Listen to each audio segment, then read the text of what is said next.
Hello, everybody. Good morning, or good afternoon, or good evening, depending on what time it is for you where you are. Happy Saturday. Welcome to the stream. I was just looking through my files to see if I even have my old intros. And I don't think I keep them. I think I have a couple of old outros.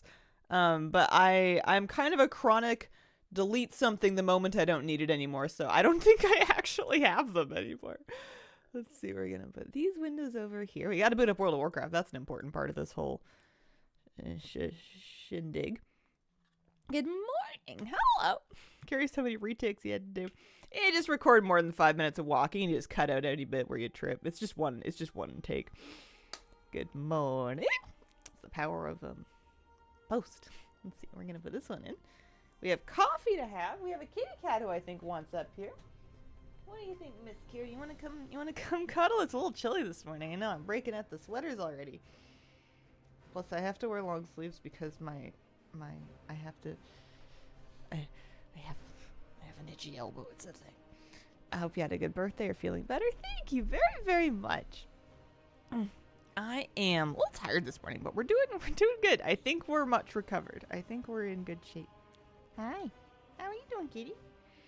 Let's have some coffee. Day 2 of the Return to Keys and got KSM. Oh, nice. Hi, Kira. Happy belated birthday, Hazel. Hi, Trahala. Welcome back. Welcome back. Hi. Today, I didn't want to... Actually, I kind of want to clean my glasses. Ooh. Ooh. You take a couple too many puppy kisses. Well, you can never have too many puppy kisses, but there is an amount at which your glasses no longer transmit light very well. I had a couple things I wanted to do today. Yesterday, we left off 445 out of 500. Nerubian Blood. That is the third and final quest item grinding step for the Siesbarg Mount quest line. And I think we can finish that up real snappy like. So that's job 1. And then I had a few other things I wanted to poke around and think about, but I didn't want to commit to any of them because I didn't want to lie too much to my stream title. So we have a generic title today. But I kind of want to try out some Alunira crystal farming. I want to do my Undermine weeklies. I don't think I've done those yet this week. I want to do, I think, Ecodome stuff as well. There's a mountain there if you make it far enough, and I've been kind of slacking, so I've got some Ecodome to catch up on. Pardon me. Oh, that's much better. Wonder that you're not done your blood. I mean, almost 8 minutes. Having friends that know the dungeon helps. They just yell at me when I need to do something besides kill things. That's the finest feature you can have in a dungeon. I like that very much. Here we go. We're gonna... I guess those things didn't sell, so I guess I'm gonna vendor them. I'm pretty sure we were doing follower dungeons. And I'm pretty sure we were doing... Okay, I'm not gonna lie to you. I don't know the difference between City of Threads and Echoes. I can never remember which one is which. This is the wrong one. I need the 3 boss one, I'm pretty sure.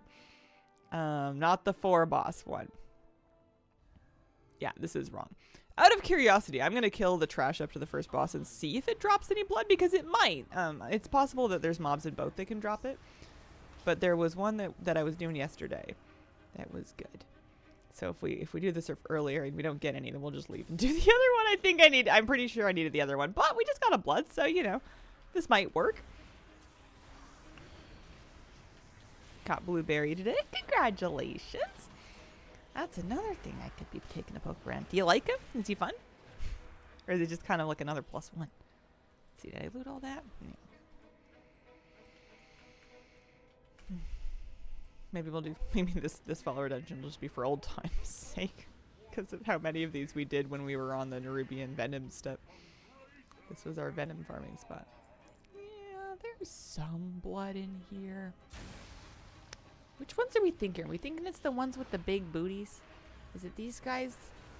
Are they the ones that drop the blood? Maybe. I guess it's not guaranteed. I like his animation. Nice. Yeah, I'll have to look into that one. Good morning, Jake. How are you doing today? Happy Saturday. Hope weekend's going well for everybody.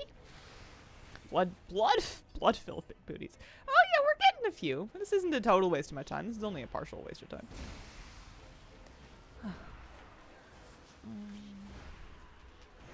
I want to have some coffee though.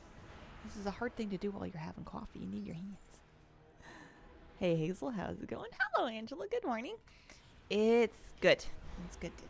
We're getting rolling. We're booting up the brain cells.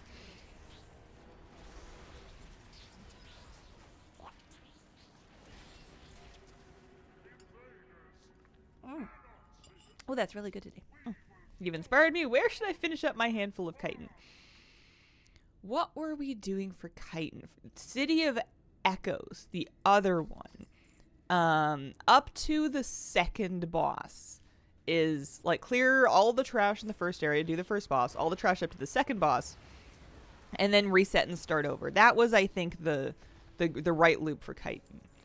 I was doing full clears, but I don't think I needed to be. I think that all the good stuff was before the second boss. Hello, Hazel. Hello, chat. Hello, Macy. Finally got my diving suit today. I think I can finally stop doing 10 alts through the fishing derby now. Nice. Did you make some good gold from selling the fish? I've noticed that fish are still holding value decently well. I guess people are still... It's pretty early in the season. People still need feasts and stuff. I remember when I was working on that, I was happy to make gold selling fish. Okay, let me get these guys.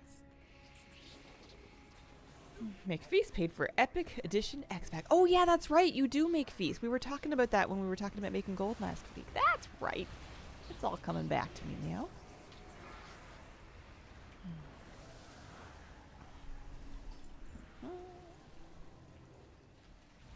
Yesterday, we finally got her into something that we probably should have done a little bit earlier, but it's done now.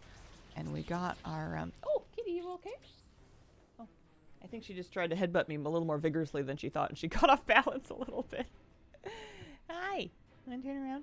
Yeah, come sit on my lap. It's nice and stable. Speaking of gold making, been setting up alts for enchanting concentration. Gold is slow, but consistent. Nice. Yeah, we got our doors rekeyed. It's been on my list and then I just hadn't gotten to it yet, and I finally got around to it. And I got to pick out fun keys. I always wanted to have like the coded keys with like the pictures on them. When I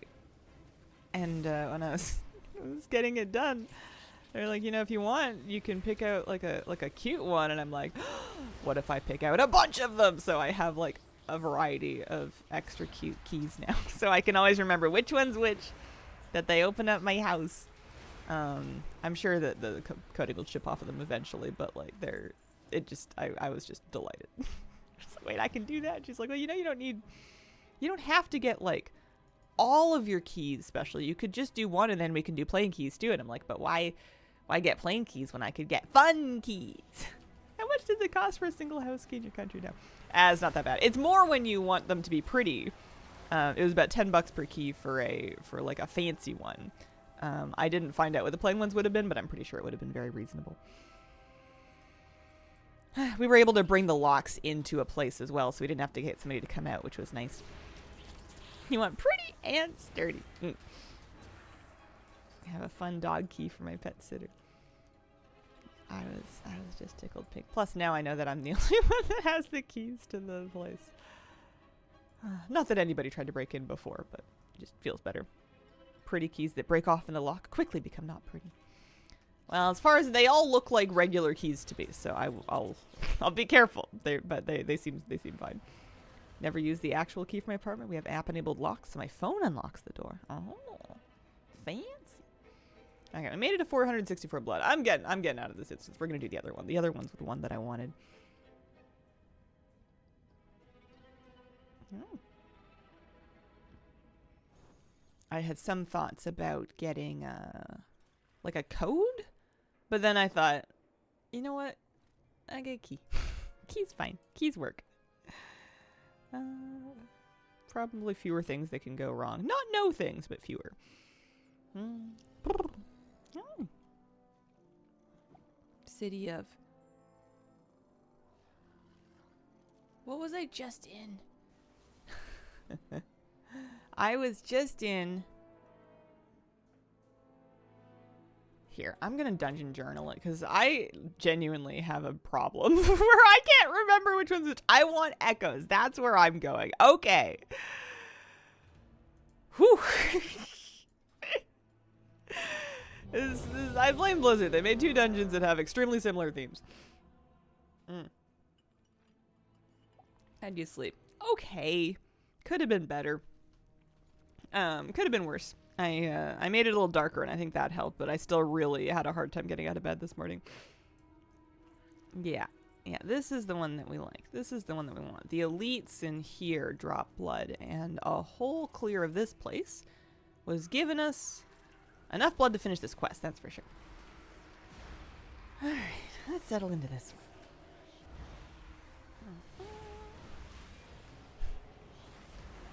I wasn't originally gonna go out and do the key thing yesterday, but then we got like the keys off of the doors, and then we were like, well, okay, so these don't lock right now because we've removed them, so I guess we're going.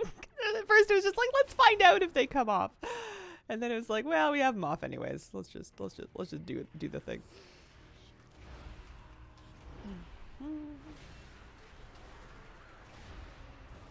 But it was good. It's nice to get even a little thing crossed off the list. This trash. Comfy. Kitty's so comfy. I wonder if the robots, if they did become sentient, if they would be sick of me making them do this dungeon over and over again, or if they would just be happy that someone's coming in to do a dungeon with them. You know, if this is their purpose, is it something that they want to break free from, or is it something they're excited to fulfill? Let's get all this stuff. This is a good pull.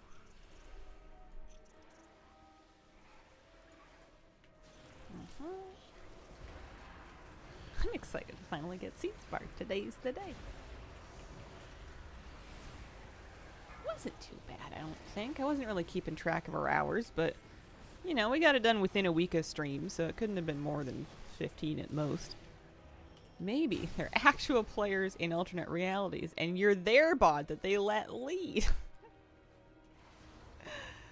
Every time we're complaining, what if every time we're complaining about Bran getting into trouble, it's an alternate timeline actual human who's just doing their best? Is this better than open world farming?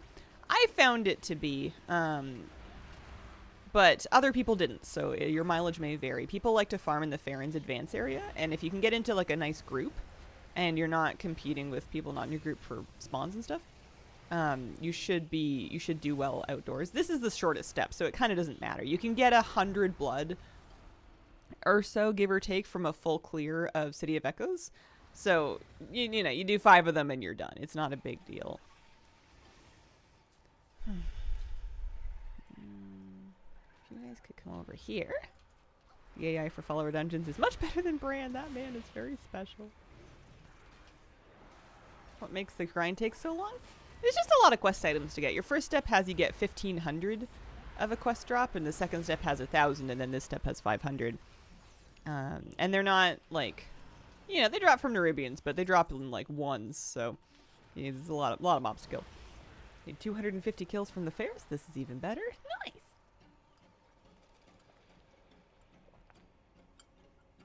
Kind of wonder if Blizzard would beef up LFR with AI characters at off-peak times. I think that's a great idea. I think they could have been doing that this whole time, and I would have not noticed. I would have no idea. I pay pretty much negative attention to the other people in an LFR if I'm in it. Aside from occasionally checking out their transmog. Story mode is follower raid. Yeah, story mode is basically, it's not the whole raid though, right? It's just the last boss or the last couple of bosses. I think it's just the last boss, and it's such a abbreviated version of the fight. Plus, it's not giving meaningful loot. I don't think it fills that same gap. It's true that it is populated with followers, but I don't think it scratches the itch. Yeah, no, they for sure have the tech. They've had it ever since they did the starting experience dungeon. What is the reward at the end of this farm? It's a mount. It's the Siesbarg mount. I'll show it to you. Siesbarg. This guy looks like a Nerebar Palace kind of thing.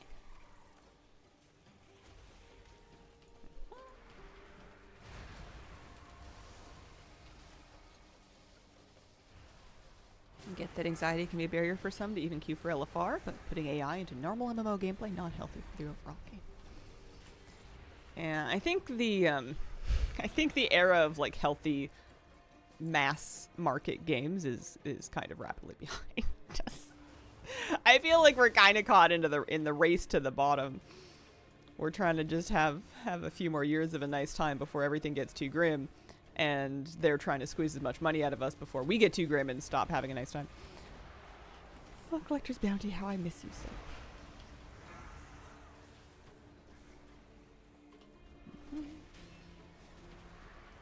Demencius and LFR is a real pain. People really are too trigger happy to use the extra action button ASAP. Demencius LFR. Oh, to start the fight. I wonder if that's something that they would ever hotfix for that. I know they were going to hotfix LFR Demencius, but I don't know if they ever sorted the beginning of it. WoW's still way better than other MMOs. My buddy just went on a huge rant about changes to Destiny 2 that ruined the game. Yeah, I still like WoW lots, but I just, I guess I just don't have like warm fuzzy feelings about the future of the gaming landscape. The way it gets monetized, I guess. I think that we'll still continue to treat each other with enough like grace and dignity to like have our communities, but I don't know, the vibe of the backdrop of it gets kind of increasingly hellscapey. Hi, Cito. Good morning or afternoon. I think I have nearly completed the 1500 chitin step. Hadn't even really looked at what the end game was. At some point, you're just farming a ruby and it's just to farm them.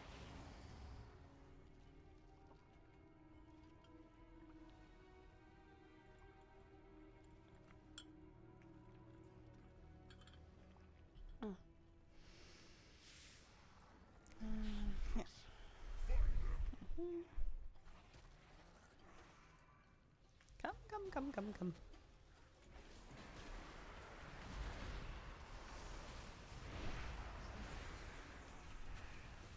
Main issue with WoW is the community. Not anything Blizzard has done. People are just toxic for no reason these days. I don't know if there's ever been an era of online or of massively multiplayer games where people aren't toxic, though. If anything, people are like less trying to think of what the word is. What an actual word is. If anything, I think people still have their toxic feelings and behavior, but they don't spew as much as they used to once upon a time. You know.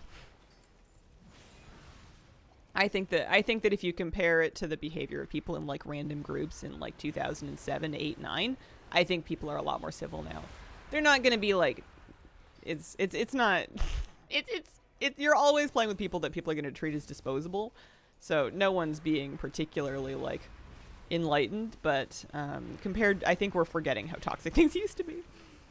This is a follower dungeon. Yeah, I'm doing it to farm my last couple of the Ruby and Blood. We did it.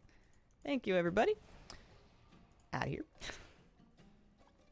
Yeah, I find the vast majority of people are exactly ambivalent.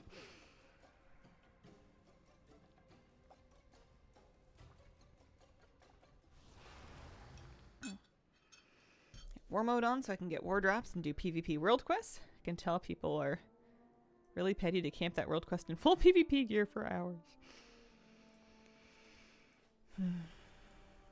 That is the best dungeon to farm the blood part as well as the chitin part. I found that the other one, City of Threads, was good for the middle part, the Nerubian Venom. At the very beginning, you had to make a connection with people in order to do something with them, which meant that toxicity didn't happen, because if it had, you wouldn't be grouped with them. Yeah, but like, I do agree. I do. Oh, hang on. I'm not going here yet. This is just Freudian. I just feel like those same conditions have been to some extent recreated in classic WoW, especially during its first relaunch. And I remember classic WoW feeling like a much more toxic place on average. They're like not universally, but like, I don't know, if you're thinking about like the the general timbre of memes in like a classic WoW Discord versus a retail WoW Discord, there was definitely a different culture there. We're going to the portal this way. That's right. Done my chitin as you get done your blood, 65 or so, about 40 kills. Nice.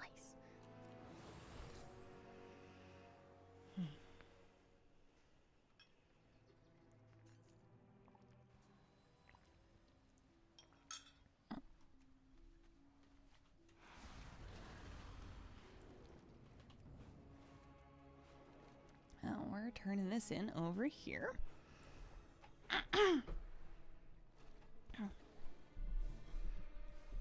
This is so exciting. I've had this quest for this entire expansion.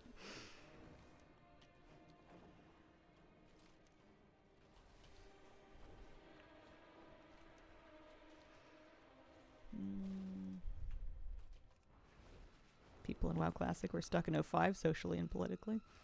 Yeah, I just think it's it doesn't negate, but I think it counterbalances the point that Classic was a less toxic environment for gamers. Would rather have spicier memes on Discord, but get invited into groups even though I don't outgear the content by 2 tiers and 100 item level.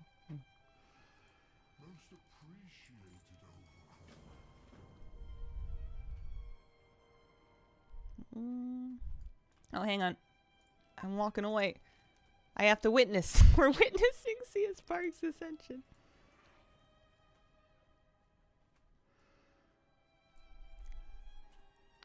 That would be very me to like turn in the quest and just leave and be like, wait, why did it break?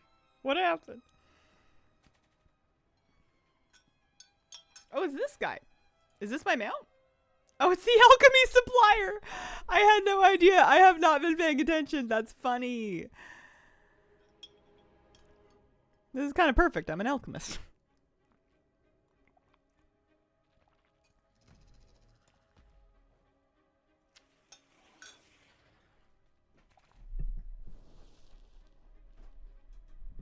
Did he volunteer? I don't know.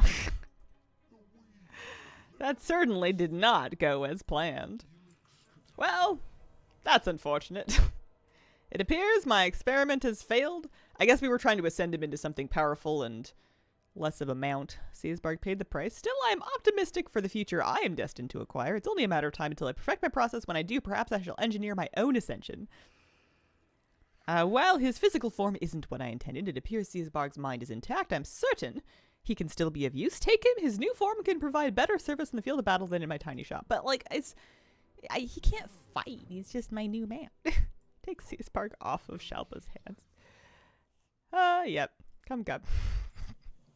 You can be my mount.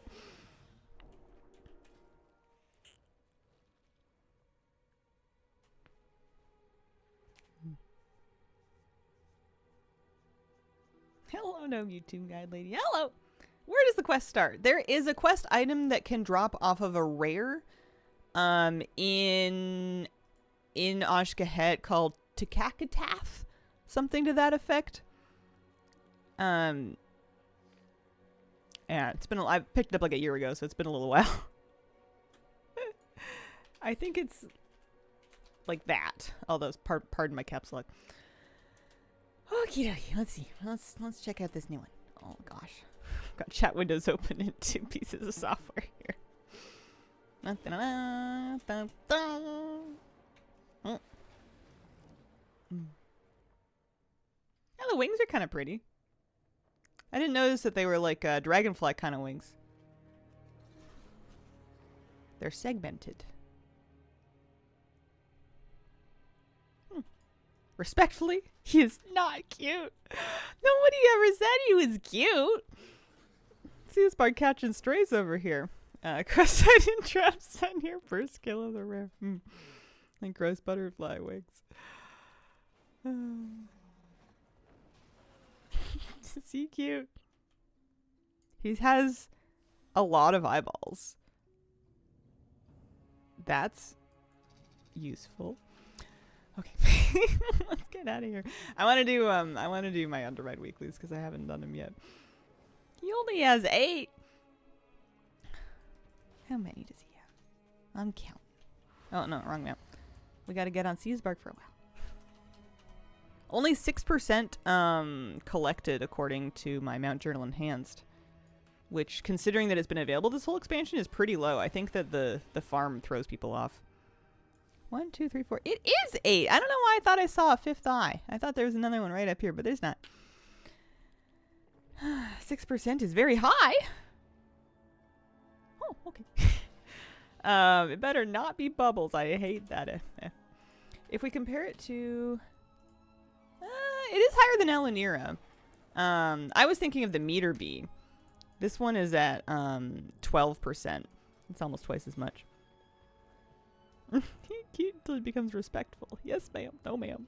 Thank you, ma'am. I'm going to undermine. That's right. So I need to take a portal and I need to take another portal. This one. Yeah, it's this stuff. Better not be Bubbles. Oh, I hope it is. It would be Bubbles Jr. because I don't know if you've seen what happened to Bubbles, but it's violent. It was grim. Bubbles is Bubble. I don't think there's a doctor that can say Bubbles.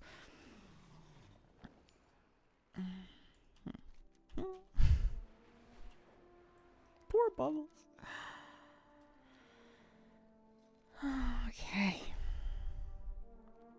Got all the beads just for the PvP long chain achievement. Undermine weeklies. That's where I'm going. How many favorite mounts do you have? I like to favorite almost any new mount that I get, which reminds me I need to make sure I do Siesbarg. So that I can use my random favorite mount button as basically a random mount button. The only ones that I don't set to favorite are, like, generally speaking, like just generic recolors of stuff. Or something that I just kind of forgot to tack onto the list. This one can be a favorite. I like that one. Definitely sad the first time I saw the change.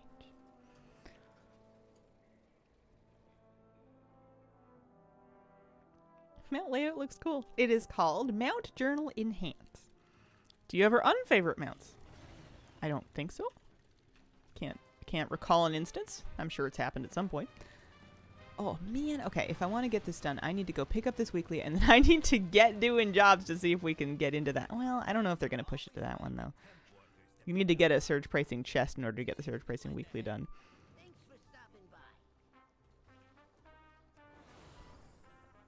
It wouldn't be weird for someone else to randomly get 900 Cinderbee pollen by accident. I see. Okie dokie, we're doing this one. Oh, I need to pick a cartel. I typically pick the cartel that has the highest rep, so I'm closest to a Paragon cache, which appears to be Bilgewater this week. I tend to only leave mounts on my list that inspire joy. It's a lovely way to do it. Still on the MM grind. The MM grind. Probably, but I don't know what you speak. Marksmanship? Miscellaneous Mechanica. Oh, yeah, for sure. That's true. That is true.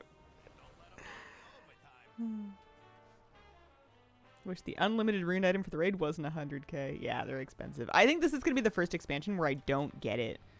I normally do. I don't think I'm doing it this time around. I think I'd rather save my gold for like a third of a WoW token, honestly.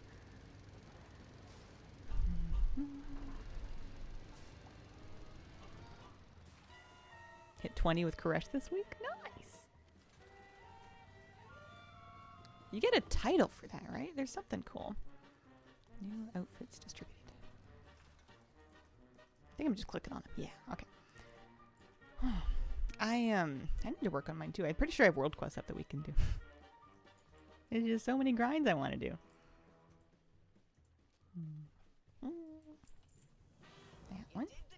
Am I doing this for just the weekly, or am I doing this for... I'm not doing it for my chat list. It would be nice for the weekly, but I don't think they're going to need to get that up to 50, and I don't think that's going to happen. So I think, honestly, I should forget jobs. And I should do... let's see, for weeklies. Oh, I have the... You know what, though? I need to do the jobs for the job weekly, for the reputation. That's what we need to do. I wish gnomes and goblins had a racial buff and undermined. You know what gnomes get in undermine is bullied. They get, you get given heck by random goblin NPCs. They'll run up to you and slash root at you. I used to think they did that to everybody and it was just a sign of general civil unrest and undermine. But nope, no, just gnomes. Maybe mechagnomes. I don't know. I haven't played one in a while, but of the Twilight Star. Gotcha. Pretty cool title, depending on what your name is. Just finished your book. Oh, nice.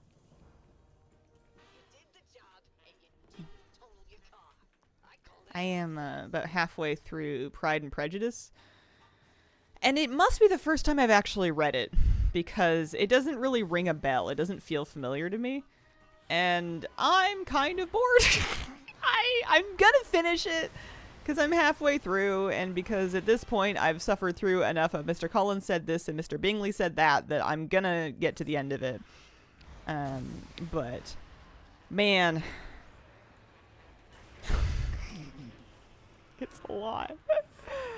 Yeah, Mr. Darcy came by for like 10 minutes, but then he's left for a large chunk of the book. It's just, we're just listening to Mr. Wickham talk about him, and then, oh my gosh, it's a lot. Gonna read Pride, Prejudice, and Zombies next. Kind of judging you for not already having read it. Yeah, you're gonna judge me anyway, that's fine. Rewatch the BBC miniseries. I remember there was a popular film, like was it Keira Knightley? Or is it just somebody that looked like Keira Knightley that did Elizabeth Bennet? And I liked the movie. I like period romance, but like it's just quite slow. Brilliant bit is how well Colin Firth portrays his regard for Lizzie. Can you imagine a National Geographic documentary voiced by David Attenborough, set in Undermine? The lonely gnome gets bullied by the native golems of Undermine. Curious about how they differ back to back.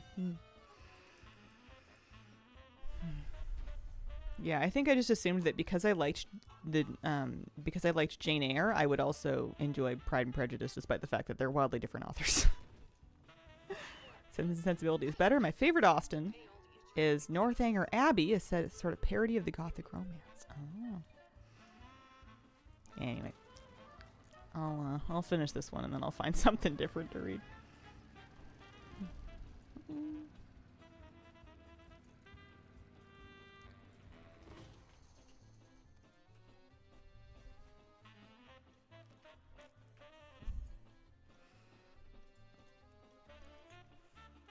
Also prefer Jane Eyre to Wuthering Heights.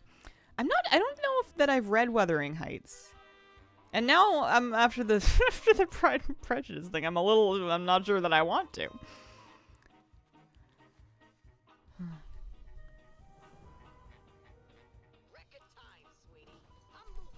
See what the library has when I finally get my library card sorted out for here.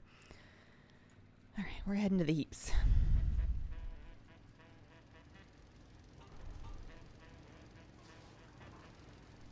Shortcut. Watch the Wishbone episodes. Wishbone episodes. I've not heard of that.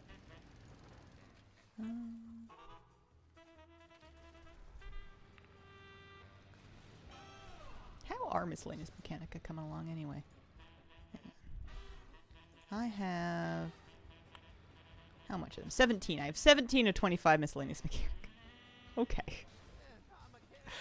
It's going okay. And we are here. There's a world quest that we could probably do for reputation. Wishbone was fantastic. Ordered myself a copy of both, especially considering the interesting movie trailer for Wuthering Heights. Oh, I must have missed that one. Oh, I haven't even arrived at the heaps yet, technically. I got distracted by the world quest. I do like doing world quests in Undermine, though. They're so fun. They're so zany.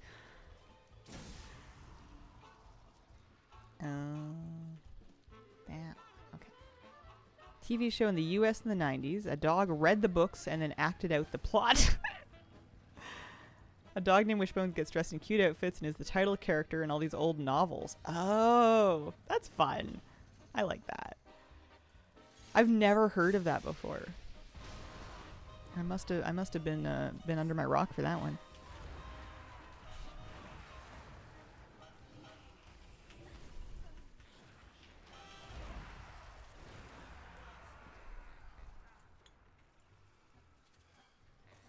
Hi there. What are we working on this weekend? Hello. I just today finished my Siesbarg Mount quest line. Very excited about this. And to celebrate, I'm doing my Hunter Mind weeklies. I want to poke around at Alanira, and I know I wanted to do delves this weekend, but I figure I want to come in here and get these weeklies done for rep for Miscellaneous Mechanica, because I gotta keep up the steam on that. That's a heavy grind, Grats. Thank you. It actually, we got it done inside of a week. I think compared to something like Mechanica, it was pretty humane. It was reasonable. I wasn't too mad at it. Here we go. We're going up the hill. I think the other nice thing about doing shipping and handling is there's still 6 items that I could get from shipping and handling, from the event completion on it. Couldn't get through Pride and Prejudice either, or most other classics. Did get through To Kill a Mockingbird. Picked that one for every school book report that I had to do. Yeah, I liked most classics that I read. We had when I was a kid, I got a box set of those like Scholastic classics. That's like a whole assortment of them in like paperback, and I liked most of them. I really enjoyed Dracula. I really enjoyed Frankenstein. Jane Eyre was a big favorite of mine. Those were probably the 3 that I read the most. I did 20,000 Leagues Under the Sea recently. That one was okay. It was a lot of fish. Tim, thank you for the 34-month resub. Appreciate it very much. Something that was serialized back in the day doesn't always translate well into like a cohesive novel. Sometimes they do and sometimes they don't. Hope you're having a nice day. Little hair bun's looking cute. Good luck getting all the missing items. Thank you, Thaleries. Nothing doing game either, at least nothing I feel like doing, if you get what I mean. I have too many things I feel like doing. I'm never going to get through all of them. Much like Tokyo, a little hard to dive into at times. How did the move go? Pretty well. Pretty good. Everything made it. There were no disasters, generally speaking. Everything went more or less as planned. It was a little hectic, a little last minute feeling, even though we had plenty of notice. We just started packing a little too late. But, sadness. It was good. We definitely like, it was pretty stressful, and there was like a lot of nights of not a whole lot of sleep in a row, and then I think that maybe borked my immune system a little bit, because then I got sick for a few weeks, which is a long time for me. But we're finally starting to feel normal again. Hope you feel at home in the new place. Change can be stressful. It's different. It is very different. I really like it here, but I'm definitely still kind of figuring out like my schedule and like day-to-day stuff, and I think it's going to be hard for the first year, because there's so many things that like I want to do or need to do and take care of that are kind of like do them once when you move in kind of things, like old repairs that needed to happen, or unpacking, or getting there's just stuff that needs to get taken care of, and not all of these things are recurring tasks, so I think the first year is going to be a little harder, just time management wise, than future years will be, hopefully, especially because I bet you, like the first time you do anything is going to take like 10 times as long as the 5th time that you do it, like because you have to learn how it works and what it is and what you're looking at and what kind of tools you need, and then once you kind of are, I feel like once I know how to do stuff, it's not going to be a problem. I'm just learning everything right now. Have you tried War and Peace? Some of the most boring reading I've done, but I was determined and took like 4 tries to get through it all. No, I've never read that one. Carmela recently felt the same about that. Decent book. Had to reread it when I'm in a better mindset for that sort of language and writing style. Older English classics become a chore for a lot of native English speakers too. I wouldn't be too hard on yourself about that. I totally get what you're saying. Totally valid. Something a lot of people I think would share. Here we go. Like the War and Peace show on Prime. That book, too huge for me. Renovated my bathroom recently after a few months in my new place. Stuff like this often takes more energy than you might expect. Do you love it, though? Is it everything you wanted it to be? I'm like daydreaming about different things that I want to change out. There's some finishings that are like quite old and damaged that need to be torn out and redone eventually, but like they still function for now, so I'm not touching anything for the moment. But it's I think daydreaming about renovating is probably the most fun part of renovating. I think you start out on a high with the daydreaming and the picking things out, and then it gets very bad for a long time, and then eventually when you're done, then it's nice again. But I think those are the only two parts worth mentioning. Oh, I'm delivering something to the World Boss Arena. Wow, I didn't think that was going to be where that turned in. It's great. Still have a few little things I want to change, but it's awesome now. Nice. Congrats. Paragon chest this week had no Mechanica and no mount. It can happen. The horror is real. That's what I was thinking. Someone was trying to tell me that wasn't possible last week, and I was like, I feel like you've just been lucky. You have a sample size of one person. If I don't like a book or find it a little boring, drop it immediately. Don't know how people can just power through books. I like reading exclusively at bedtime, and it's just such a habit that it's not super important to me what I'm reading. It's great if it's a good book, although if it's too good and I'm too into it, then it's harder for me to get to sleep because I want to keep reading. There's like a nice middle ground of like, I'm enjoying this, but I can also put it down as soon as I start to feel my eyes get heavy. So I'm just reading because it's reading time, and the book is not immaterial, but like they're fairly interchangeable, so it gives me a lot of tolerance for a book that I'm only kind of enjoying. Although, like I said, Pride and Prejudice is kind of testing me a little bit. But we're halfway there. But it's, everybody's situation is different. I didn't do much post-secondary. I did one semester of university before I dropped out. So I didn't have the experience that a lot of people have where they are forced to do a lot of reading for a long time for school, and then once they're out of school, they don't want to look at another book recreationally for a long time, which is very valid, totally normal. It's just a fate that I escaped because I just dropped out. I didn't do that much school. Bedtime reading ends two ways. I fall asleep before I finish a chapter, or I get so into it I read all night long and go to work tired. Need 15 Mechanica for my last 3 pets. In the last 3 weeks, I'm getting 1 per Paragon. Oh, man. You're doing it, though. You're cruising. That was me. Did not touch a single fiction book for nearly a decade after I dropped it. A lot more writing than I did reading. Big on churning out the short stories. Nice. Okay, so I did enough jobs for my jobs weekly. We didn't get the surge pricing one done, and honestly we may not, unless I'm here at 1/2 some other hour and I'm able to get the first 10 jobs in. Scrap jobs, though, we can do for sure. Are we getting any progress on the checklist? We are. Scrap and... Ooh. Okay, Side Street Sluice is bountiful, so that'll be good. We can do that. I need to do Bountiful Delves anyways for a variety of other reasons. Don't read it all anymore outside of text messages. Yeah, lots of people don't prefer it, which is totally fine.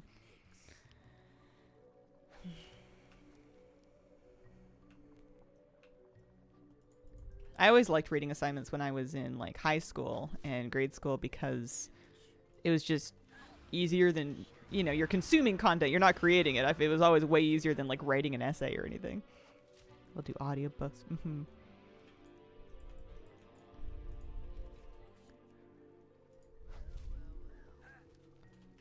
What am I doing this for? Oh yeah, reputation. That's right. That's right.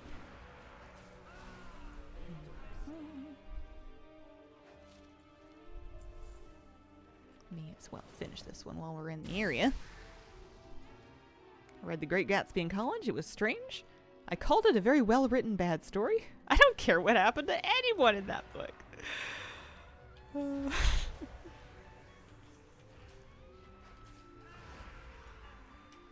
Prior to uni was one of those kids who would devour books. Do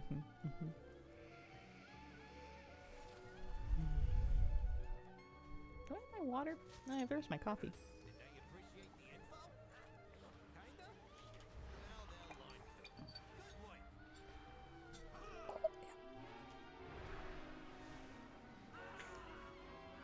I wonder if in midnight I'm going to be coming back here. What if I need to finish anything I'm going to do in Undermine before player housing comes out? Because that's going to be the point at which I no longer can deal. Okay, so we're done with that. We're going to track this. I wish I had installed Waypoint UI. I wish I had discovered Waypoint UI well before I did, because it's so nice specifically for navigating to waypoints in Undermine.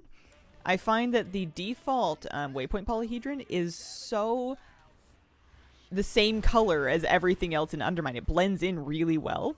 And the add-on one is much easier for me to follow, I find.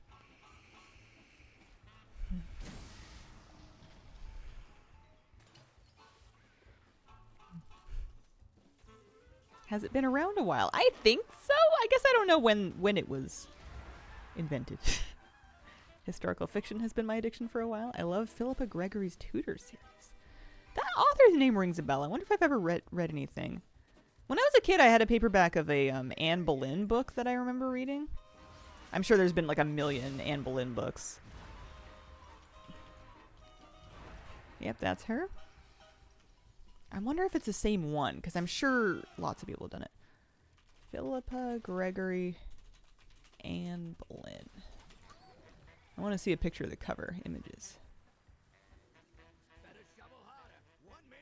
Maybe? I don't know.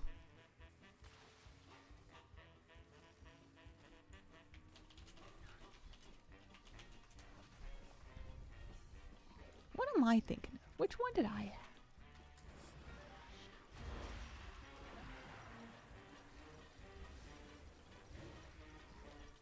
Is it that one? No. There's a bunch of authors that have done it. Never mind. They made a movie out of her books. Possible the covers changed in the past 25 years. Yeah, I don't think I would know for sure if it was the same one unless I started reading one of them.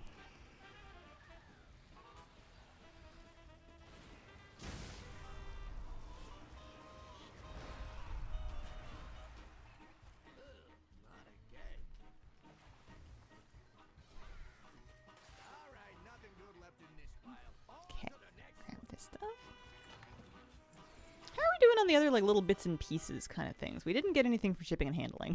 That one feels like it's doomed. We need... Oh, I need to spend a little bit of... I need to spend some resonance crystals with Venture Co. to finish that. The Godfather has cloth shoes for me. That seems like it's not happening. My list doesn't scroll anymore. That's good. We made it to 87% here. Also, am I going towards the right spot? I am now. Okay. Scholastic sometimes would have special covers, according to collectors in Book Talk, who lament not being able to find their favorites. Huh. She tells the War of the Roses story from the female perspective, so instead of focusing on Henry VIII, it's his mom, daughter, sisters. Oh.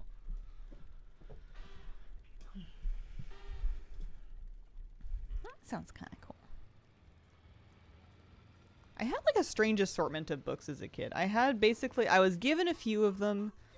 I had an uncle that worked in a bookstore for a long time, so he would always get us like new releases right when they came out, which was very sweet. And then I would like borrow books just off my grandmother's bookshelf, so you would get the occasional like fiction from like the 80s or whatever.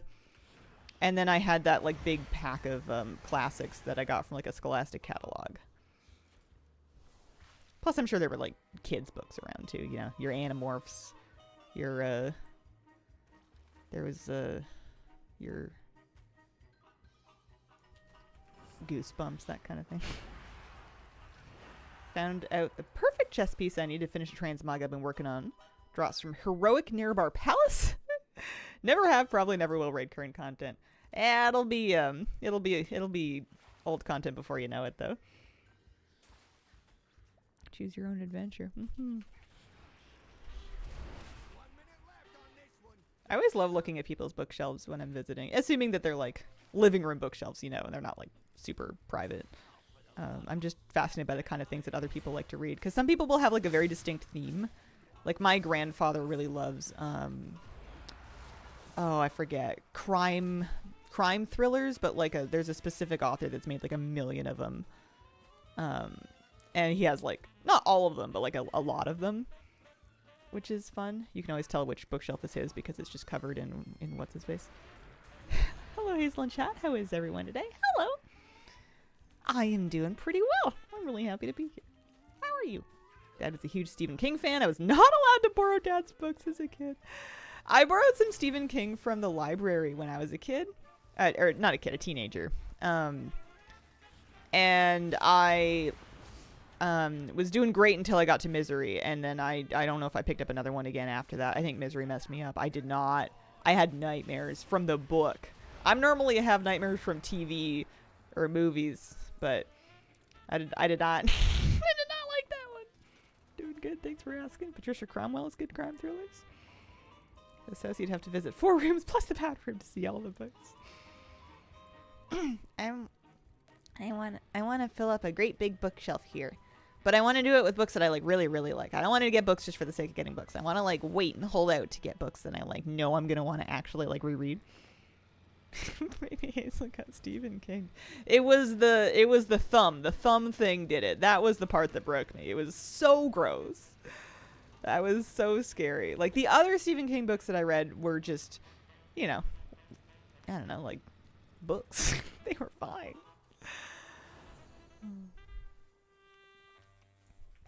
All right. Getting sidetracked over here.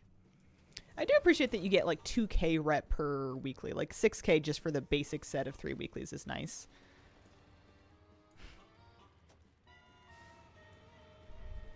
Stephen King has to be a bit crazy to come up with the stuff he does. The library is filled with bookshelves in my childhood home's living room and the books from the 70s onwards. Is it like a Beauty and the Beast library? That was always the dream when I was a little kid. Was the Disney scene. Well. Come on, chop. We're getting paid commission, not hourly.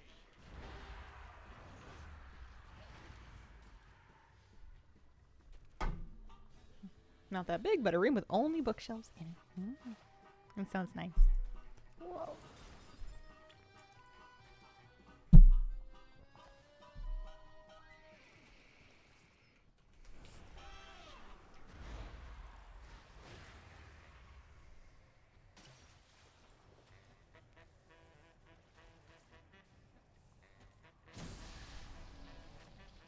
How are we doing on our list here? 2 of 4. So Side Street Sleuths will finish our Chet list. Paperbacks are in my childhood bookshelves in the guest room. I kind of wish I had managed to hang on to the books that I had as a kid, but I didn't. I moved a lot. I didn't keep it. I didn't keep stuff like that. I rebought some of them as digital copies.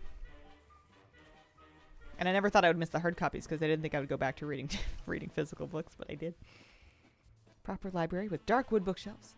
Leather armchairs is on my wish list for when I win the lottery. I feel like it's been so long since I've actually like sat down to read a book anywhere other than bed. I guess you could read on the couch in the living room. It's just that's normally where I watch TV. Don't have many books anymore. Got rid of a lot of them. They're heavy to move with. They're very, from a storage and moving perspective, it's tough, especially if you know you're not going to read them anymore. I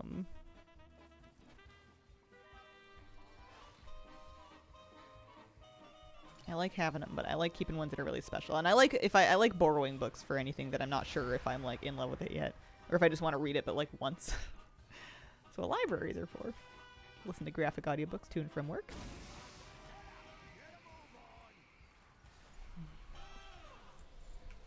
My books are packed in boxes in the attic. Oh, I see. Okay, so we can turn in this weekly. Do you think that buying books and reading books are 2 different hobbies? I mean, when I was a kid, I just like owned... I guess it's kind of the same thing that you do with video games as a kid, right? Like, I think a lot of us remember only having access to like 5 games or less, but playing the daylights out of them, whether they were good or not. Like when you're 9, you don't really read game reviews. At least I didn't. You know, you're not like trying to figure out what the general public thinks about it. It's like, okay, I got this game for Christmas. I'm going to play it for 50 hours now. And then you would play it to death, whether it was any good or not. And consequently, you'd have like very warm, fuzzy, nostalgic feelings about it. Again, whether it was any good or not. And I was kind of the same way with books. I had like a really random assortment of books. I would just read them repeatedly because those were the books that I had. I would go to the library sometimes, but it was just convenient to read the books that I already owned. And it didn't really matter if they were good or not. And now I have so much choice. That's the the paradox of being an adult with media is that you have so much choice, especially now, that it feels impossible to pick anything good. It feels like there's always something better just around the corner, and you don't really have like the patience anymore to sit down and read something just because you own it, because your selection is too big. And I think the overall quality of stuff that you consume might go up, but you lose something in the trade-off for sure.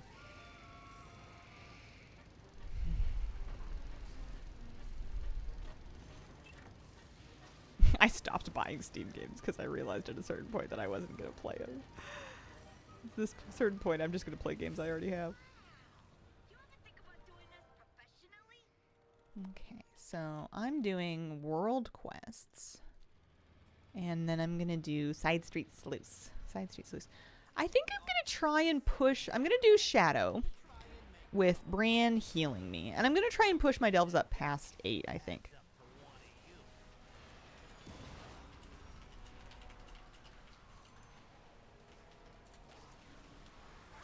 It's hard to move away from the is this worth my time mindset. Yeah. I guess the other thing that about being a kid, it's not just a selection thing. It's like when you're young, you sometimes, depending on your lifestyle and whatever, but like you would have a lot more free time. So, you know, you were just killing time just because. Like you had free time to kill, especially in like the summers.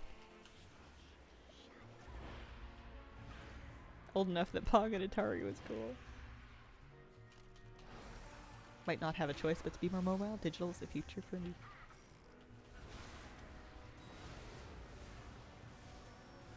I have a Kindle. Also love annotating books, especially my favorites. So I'm building a collection of cheap paperbacks that I can annotate. Oh, nice! That's where you're wrong, Hazel. At the very young age of 2, I was already writing negative game reviews on MySpace. I stopped buying games and I just realized I would end up playing WoW instead of said new games.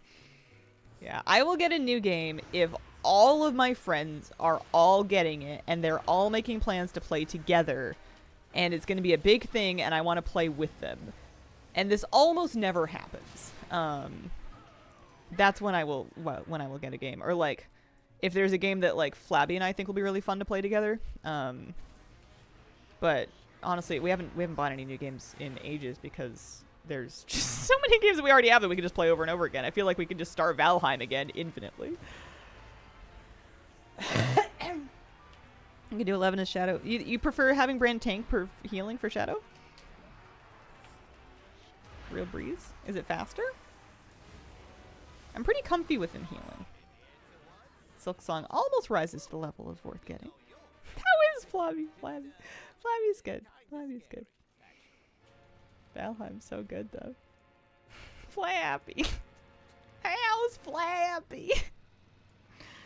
I haven't really gotten very far into a solo Valheim playthrough. I think it would be fun.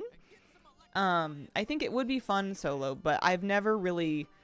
I had a solo Valheim file once, but then I realized I would just rather be playing with my friends, and I just had friends that wanted to play Valheim. Still trying to get my friend group to play Minecraft. It's boring playing alone.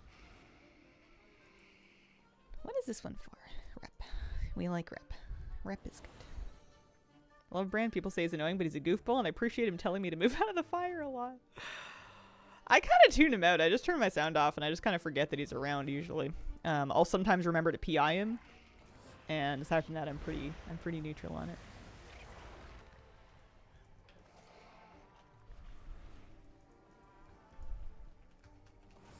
Looks like the blood grind in City of Threads is reset just before the first boss.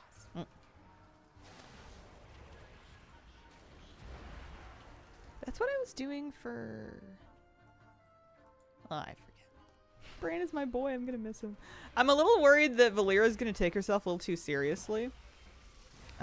Relative to how much fun I had with Bran. Bran, I liked that he was goofy. Do tier 11s, my priest is good. Disc, slow but safe. No. Depleted hot rod batteries.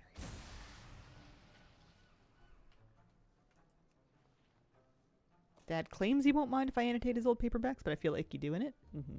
Yeah, I get that. I feel like an annotated book is something that is very much just for the person that was doing it. I picked up a book. Oh man, I picked up a book from like a book box that was free, so you know, my grounds to complain about this are pretty slim. And I was excited to start reading it, and somebody had underlined almost a third of the words. Sometimes with great enthusiasm and sometimes with moderate enthusiasm. And I don't mind when it's just like a little, like I've read some books where somebody would like highlight a passage, you know, like one paragraph in a chapter, and I'd be like, oh, this was meaningful to somebody. That's kind of interesting. It's like a portal into the past. But this one book was unreadable. It was so distracting. Hey, Blake, thank you for the 53-month resub. Last non-WoW game I got was Satisfactory, mostly due to you playing it on stream. Satisfactory was fun. I could go for another round of that. That was good stuff. Oh, gosh.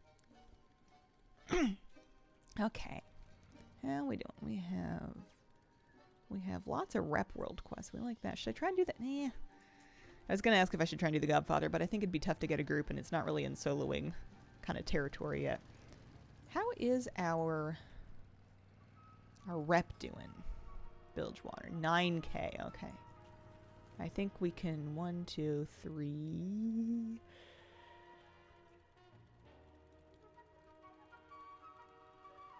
It'll be close.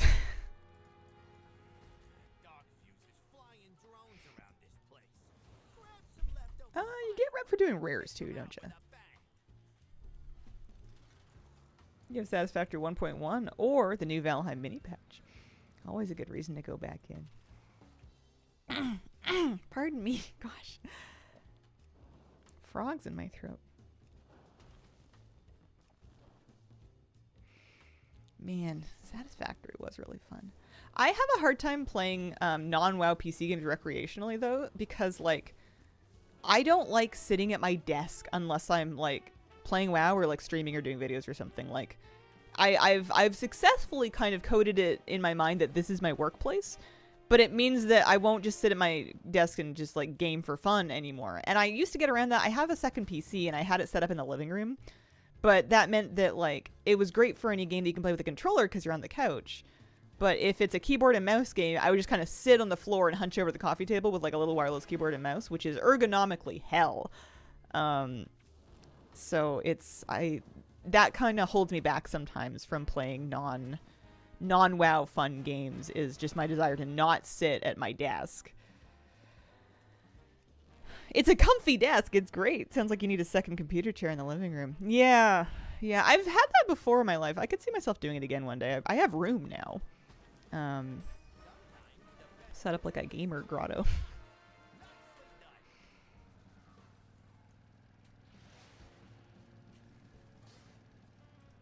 You can move in this world quest. Oh.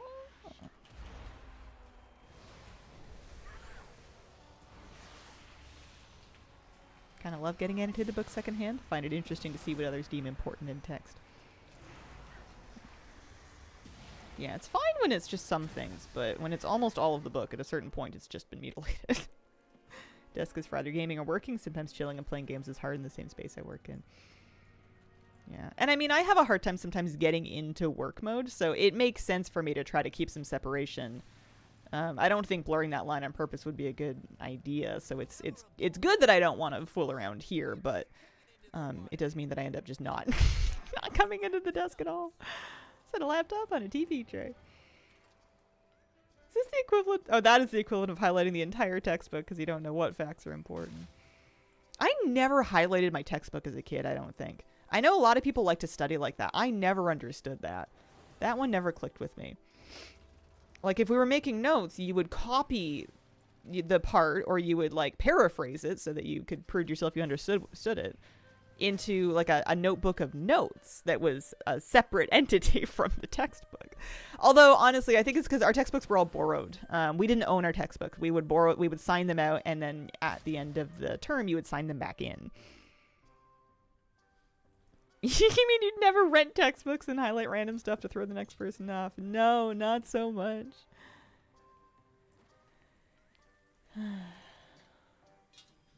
For Bran, I do Hatterang and Aegis. He's fine with that. Don't even need to heal him, and if I overpull, it's usually good anyway. Okay. I had a math professor that would have open notes exams, and I basically copied the entire book into notes. Oh, man.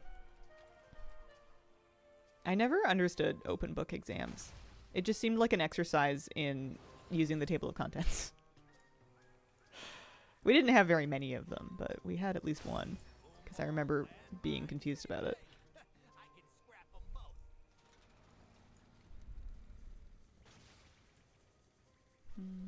New to you, mechanical parts. Oh yeah, that's right. I was halfway through that.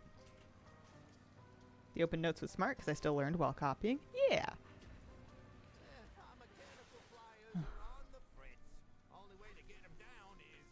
Okay.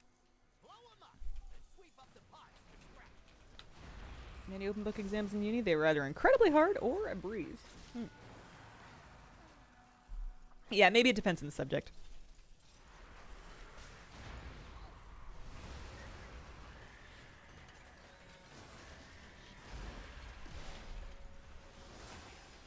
We had self-study time where we had to annotate and underline stuff from books. So I just underlined about a third of the text and not really read much. And on my defense, they never really told us how to do it properly.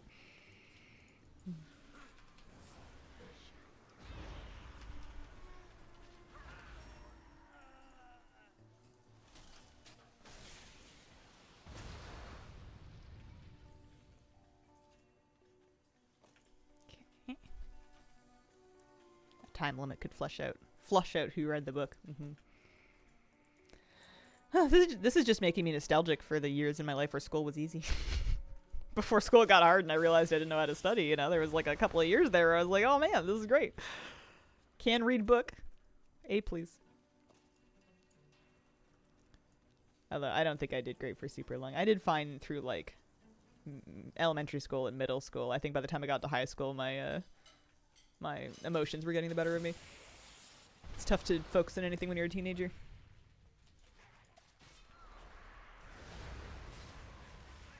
I had a universal annotation key I use for all texts I annotate. Expand that key per text according to what I need for that text. Oh, fancy. Thankfully, I won't have to worry about that too much from now on.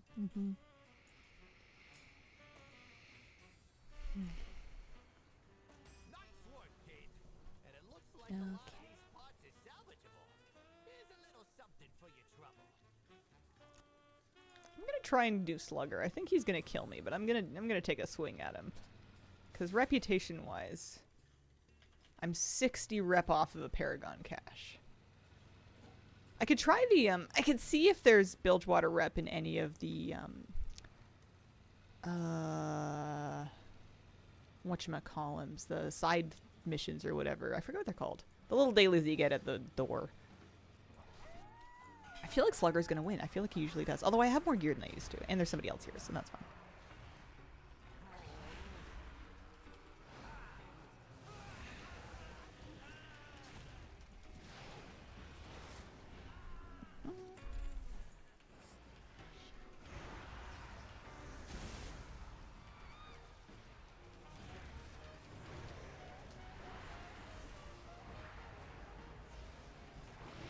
Slugger can solo Mythic Dimensions.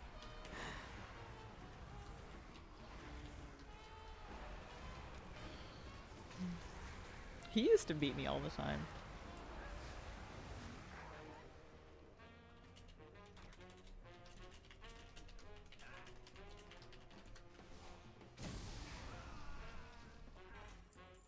Okay. He does not give rep with Bilgewater, so that is good to remember. Good to know. I don't think that quest will either, or that quest. These ones don't. So we're going to go check out the side mission. Otherwise, we are out of luck unless we can get Urge to Surge going.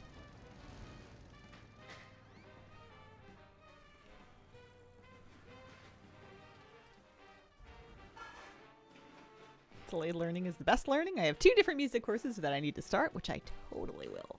Tomorrow. No time like tomorrow. Let's just pick up all of these. Because that's Venture Co. There's probably one for each, eh? No. 2 Venture Co. and then what? 2 Blackwater? Darn it. This isn't going to help me. This will help me next week. I need Bilgewater. How much rep do you get for doing this? 200? That's sad.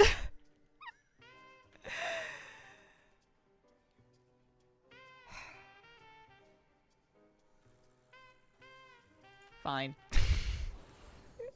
But only because there's resonance crystals at stake here. These never got buffed when they buffed the world quest and the weekly quest output. So they feel a little wimpy in comparison, if you ask me. Yeah, I should have gotten... actually, no, Dark Moon's over, isn't it? Well, Dark Moon is over later today. Oopsies, I should have got my Dark Moon. Oh, well.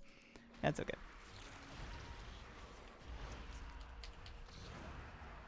Do we know what those Technique Deal from MFO raids will do? Technique Deal? I'm not sure. Is it part of the reputation?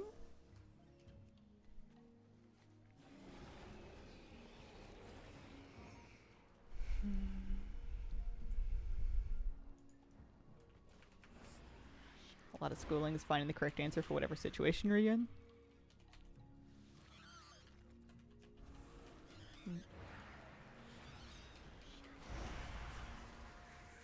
Yeah, sometimes I think they were trying to train us with, like, critical thinking and, you know, self-discipline. That was a good one.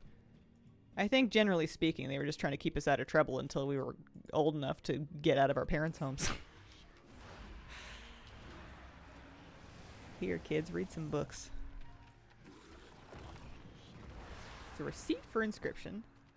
Guess we'll see when it'll get us. Oh. Hadn't heard of that one before. My friends with kids complain that they keep changing how they teach math. They have to keep learning new ways to be able to help their kids with homework. Oh, man.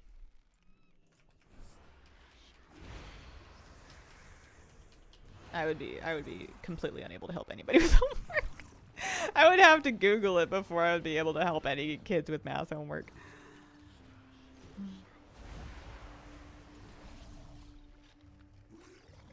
My sister said Common Core math was horrible. Common Core math. Oh.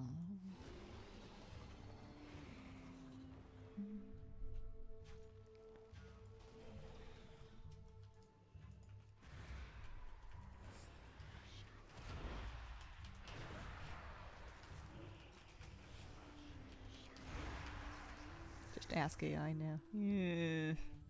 I don't know if I would trust it. With math, anyway.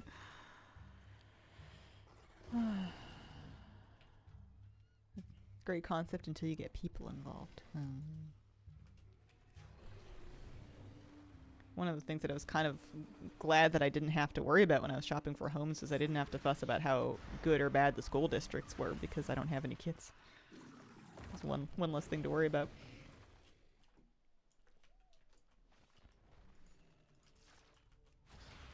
If Nick has 1 goat and Maria has 9, how soon will they marry?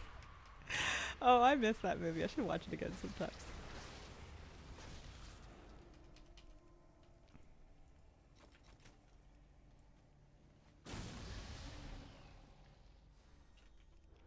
Might need specialized models for more advanced maths. Yeah, I'm sure AI math will get better, but I am unable to, like, I don't ask it anything because I'm unable to trust what it tells me because of how easily it can confidently hallucinate and come up with some answer that is just wildly off base. And if I have to double check everything anyway, then I may as well just check some other way. It just seems like a huge waste of time. How will Moose be able to get his doctorate? Did you think about that? He's gonna get his bachelor in moosology. Cajamentals and pterodax eggs. So the eggs are this way? Yeah, up here.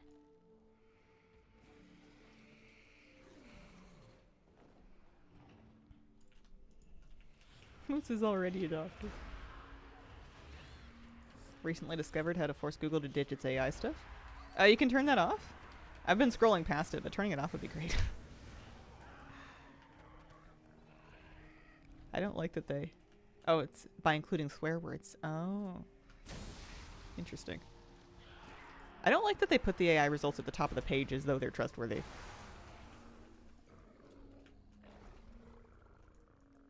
Google's starting to get filled with wrong answers too. I check regardless unless it's something low stakes and produces an immediate result I need. It's just, was it that hard to Google stuff before? I don't know. I guess for that kind of application, I don't see the material benefit.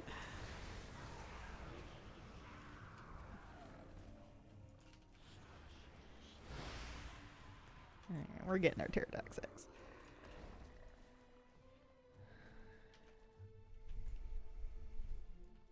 Some things don't need to be any smarter because it just makes them a little bit dumber.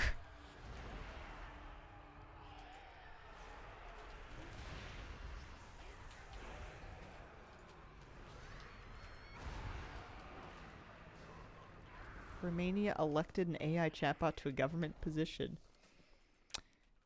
Interesting. I miss a search engine that just looks for the words and phrases that I want to find. Yeah.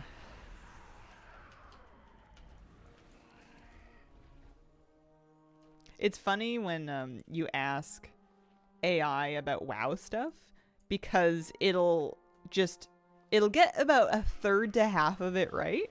And then it'll just invent stuff that sounds right that is just like completely not remotely related to the truth. I did it once or twice. When not for like a video or anything, but just out of curiosity, when they added the assistant to Windows, I was like, "Oh, you can ask it anything. What does it know about this?" And I'm like, "Oh, fiction. That's what it knows is fiction." Oh man. Give examples. I was asking it about like features in a new WoW patch, and it came up with a couple things that were true, and then a couple things that were completely created.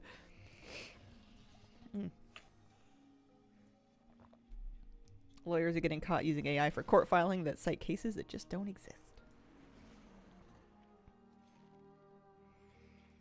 Oh, I did not get my elementals, but some of them are going to be inside the caves with the support beams, so not quite finished.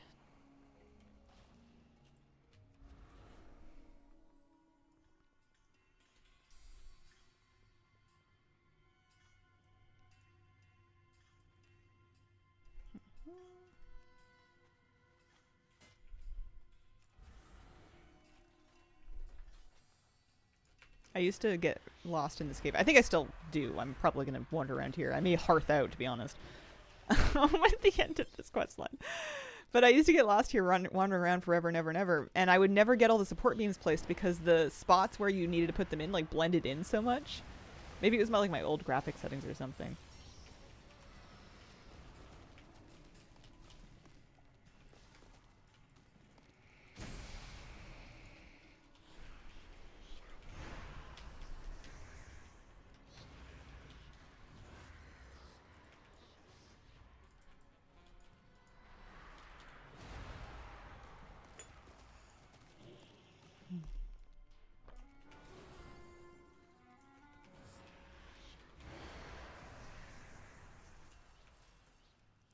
They seem brightened up now, so maybe I just changed my settings. I know I was messing with my graphics for a while. I just gotta find 4 more of those.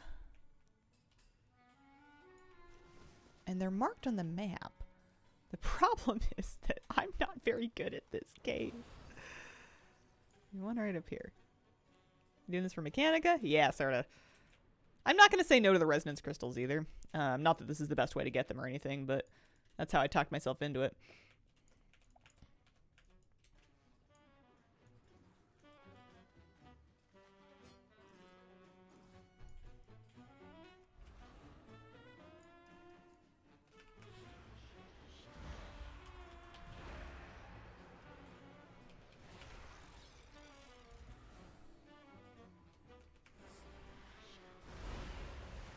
Resonance crystals have been very scarce ever since I started buying the exalted mounts. They're just so expensive. I'm saving mine to make sure that I can afford the mounts on the Koresh rep train. And it's like I barely have enough for that. And I've been doing weeklies, but just in the one character. But yeah, miscellaneous Mechanica would be the dream. I don't think we're getting a Paragon cache this week. I was so close. I should have gotten a contract or Darkmoon Fair. Either one. Actually, no, contract. You can't contract for individual goblin cartels, I don't think. You can do for the general cartels of Undermine, but that's not the one that I need.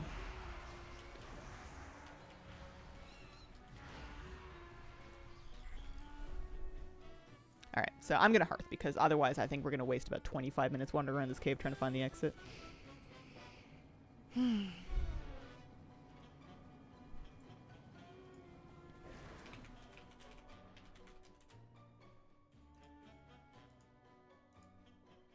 Surge price in time. Ooh, good thinking. Good looking out. That will do it, actually. That will totally do it. That will give me enough rep. And then we'll get our Paragon cash, and it's going to definitely have all kinds of whatchamacallums. Mechanica. They should add Mechanica to the Undermine Paragon. Oh my gosh, that would be so much better.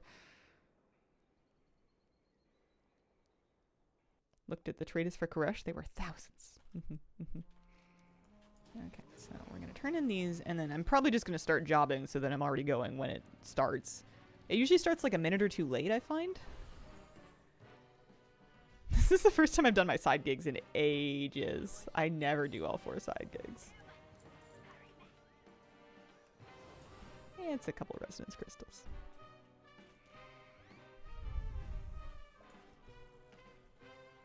I'm up about 7k gold today. That's something. Start your engine, Toots. You got a job to do. The other thing we should do before we leave today is we should go turn in our gunk-covered thingies. I think I got all the mog from it, but there's still resonance crystals you can get.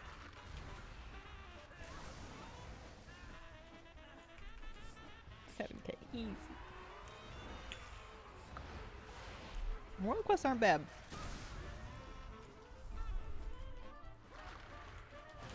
I used to do okay doing world quests and weeklies and alts, but I think I ended up with too many alts and I got kind of overwhelmed. And now they're all wearing last season's gear. I think what I need to do is just pick one alt, get it into pretty competitive gear, and then be like, I'm just going to do my weeklies on my main and one alt, and then that'll be more reasonable. Probably a hunter. Every patch needs a hunter alt, right? The Great Crab Breakout. Okay.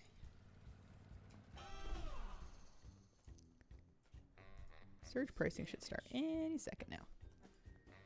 When does the new expansion drop? I'm not sure yet. We have like a season, but I don't think we have a date. All alts are hunters. Just do it with 20 alts. I think I don't have the stamina for that. If I had the stamina, I would have been doing it this whole time.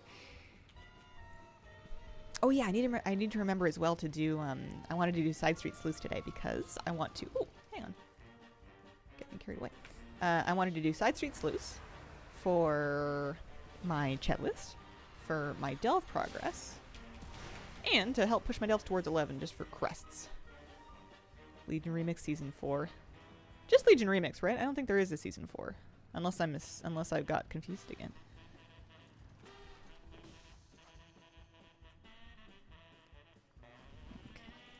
The important thing is to be doing at least one job in the first 10. Because 10 jobs I could do by myself if I have to. There we go. Great work, Toots. I hope your cut's enough to pay all your traffic tickets. Pretty quick to gear alts. To do 2 bountiful 8 delves a week for like a month, you'll have a pretty geared tune. Yeah. I just feel like I'm never out of stuff to do in my main. I guess I'm not playing as much WoW as I could be, but like, we're doing 15 hours a week here. You'd think that would be good. And that's like outside of what I'm doing for keys and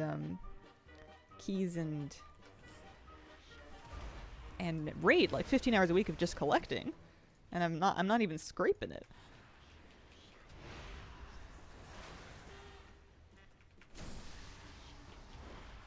Yeah, we're scraping it a little bit. We got a Siesbarg. That's pretty cool. Record time, sweetie. I'm moving you to the top of my Rolodex.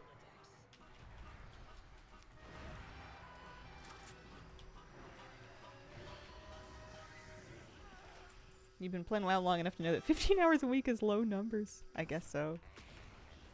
70 hours a week collecting, still very behind. When my friends ask me what I want to do in WoW, I just tell them everything. I think if I played 70 hours a week, it would really cut into my sitting in my yard time. I like watching the sunset. I can do it in my own yard now. I can just kind of sit out there. I don't even have a chair. I just sit on the grass. I'm pretty sure I've got like dirt on my pants, but I just sit out there. My dog runs around and I just kind of watch the day get darker. It's nice. Sit in your yard and play WoW. Problem solved. I stayed on the island. I did not move to the mainland. My family's all on the island. I didn't want to put a ferry ride between us.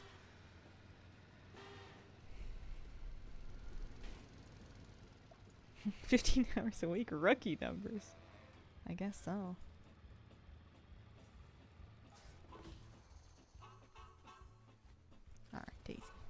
I'm getting you out of there. Because I'm guessing on top of the time I spend playing on stream, I'm playing another 1, 2, 3. I mean, technically 6 hours a week for raid because we have 2 raid nights a week and they're 3 hours each. Although we're pretty close to break time where we won't be doing that anymore. And then maybe another 6 hours for keys in a week on an average week during key season. So that would be another 12. So that would get you to, that would get you to 28, 27. Math. Where am I going? I lost my my arrow. Oh, it's because I just wandered away from it. That's why. Are there any islands on the island that people live on? There's definitely islands on the island. I don't know if there's homes on them though. I'm thinking of really small ones like in lakes.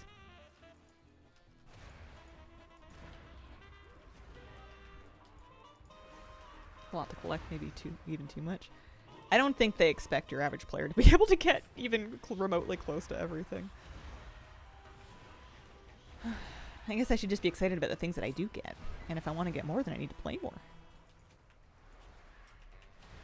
Replace your raid hours with collection hours after y'all are done. Raid hours are like dinner time though. Usually as soon as I stop doing that, I like watch movies with my partner and stuff.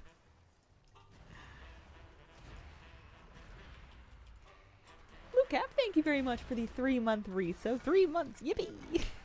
Thank you very, very much. We're nearly done on the slimes. I'm excited. This Paragon cache is going to be good. I know it. That's a win-win for me.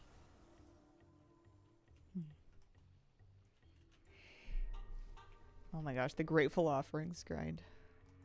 I was Kyrian, and there was one Grateful Offerings world quest that would give, although, you know what, I'm actually going to try to do 10 jobs just for a chance. I'm 7 in, I want a chance at these things. It's the only way we're ever going to get them. What are you hoping for? Miscellaneous Mechanica, primarily, but I'm also happy to get any amount of gold or resonance crystals. But we're mainly doing these for Miscellaneous Mechanica. You saying you want to have a life outside? Wow. Not even like a big fancy one, but, you know, just a little bit. Spend some time with my puppy dog kind of thing. Because Kira hangs out with me while I'm gaming. Moose tends to wait for me while I'm gaming so we can go do something fun. She's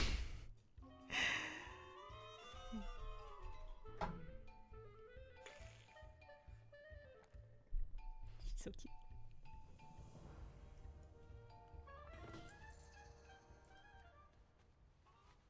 Mm, 48 resonance crystals. I think that was the job streak.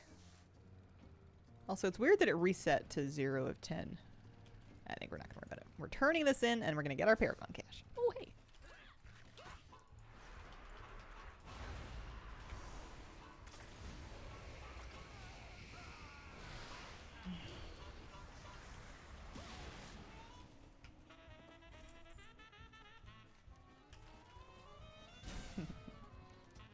Super high enderman percentage. Pretty much done with Koresh except for picking up boxes.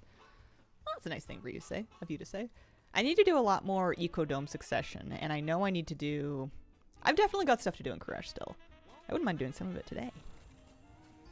Okay, that one. How is my, resonance crystals? What about Kej? No. We did that too.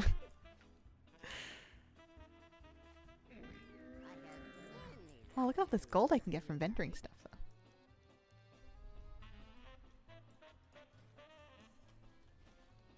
Would somebody really buy this green dagger? Gold-plated knife? Just for the mog of it, maybe? Undermine exchange.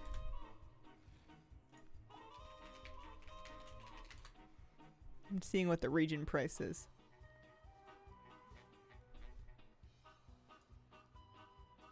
Yeah, not that big of a deal.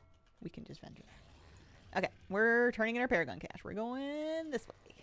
And then I need to do side street sleuths for my chat list as well, because we're working on, very slowly, but we are technically working on part-timer for Chetmate. I'm 52 of 100 lists. We're very excited about being halfway there. How much are the mechanic amounts on Lightbringer? Let me look up asset. Is it asset advocator? It looks like there are none of them in stock on Lightbringer. The last one up was a couple minutes ago, and it was 1.5 million gold. That's the kind of thing you could buy in another realm, though, because you could warbank your gold. It looks like the cheapest one available is 850k. All right, Bilgewater Trove. Drum roll. I got 1 miscellaneous Mechanica, which is better than no miscellaneous Mechanica. I'll take it. That's okay. Let's vendor these guys too. A little bit of gold, a little bit of gold. Happy with that. 5 gun cover things. What is the Mechanica for? Bunch of stuff. There are 3 mounts. The Asset Advocator, the Innovation Investigator, and the Margin Manipulator. And then there's also some pets as well. There's 1, 2, 3, 4, 5, 6 pets that are 5 Mechanica. Oh no, they're not all 5 Mechanica each. Some of them are 10. And one of them is 8. That's random. Good grief. Each box does not always give 1 or 2 once you have the mount. I've heard stories and reports that sometimes, if you're very unlucky, you can get 0. Even if you already have the mount. It is possible. It's not a good day, but it's possible. Praying the part-timer achievement isn't part of the War Within meta. I don't think it would be. That would be just too cruel. I'm just doing it because I've gotten this far. And I'm being stubborn about it. Okay. Should I do the race? Nah, we're not worried about it. We're going to do Side Street Sluice. I want to do that on, I guess, a 9. Because I want to work my way up to 11s. Just to see how they go, really. Sounds like fun for nerds. Here I am blasting those mythic plus. Oh, nice. That's always fun. Okay, I'm in an open world spec, which seems fine for delves. I'm gonna get in here on a 9. I'm gonna take my time, more or less. Part-timer because you're halfway there and now you're living on a prayer that you'll finish. Yeah. Something like that. If I was being efficient, I would look at this chat list, realize that I couldn't do it without doing either a delve, battle pets, fishing, or war mode, which are all things that I generally don't bother with. And at that point, I'm going to have Brand Tank. I'm going to try it out. No, hang on. View companion supplies. So you tank. Well, Hatterang. My Agus is white quality. I think I should use this one because it's rank 3. I'm also going to pop a cheap flask. And I'm going to eat a food, a hearty food. And I might even use a mana oil. Why not? I think I did do my map this week, actually. Or did it show on the thing that I didn't? Because I know I did a map. I had one drop that I used. And I thought it was this week, but I could be mistaken. It might have been last week. Speaking of fun for nerds, did you know that the World Tram Championship was on earlier today? I didn't. I missed it. Showed you didn't. Well, maybe it'll drop for me.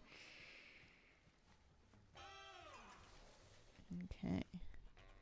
All right, Bran. let's try this 9.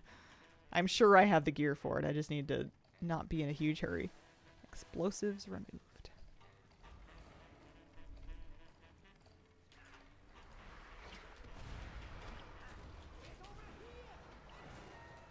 Watch your step. You can get a food buff from Brand's Fire. That's true, you can. I forgot.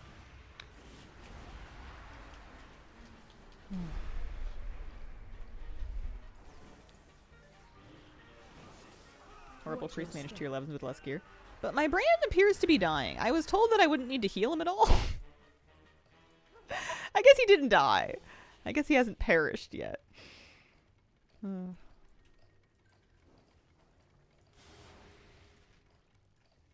Is this fire over here? It's not. The rope is. We'll get the food buff in the middle of it.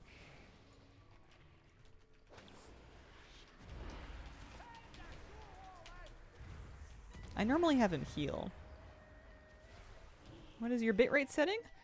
It'll vary based on what your upload speed can handle, and what kind of resolution you want to stream at. I'm somewhere in the actually, I think I bumped it down from 6K because of my internet here. What level is he? Like 82, 83 maybe. He's not very leveled.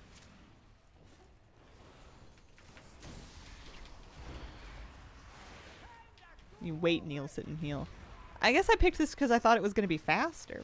I might just have him heal next time because I don't usually have any trouble with that.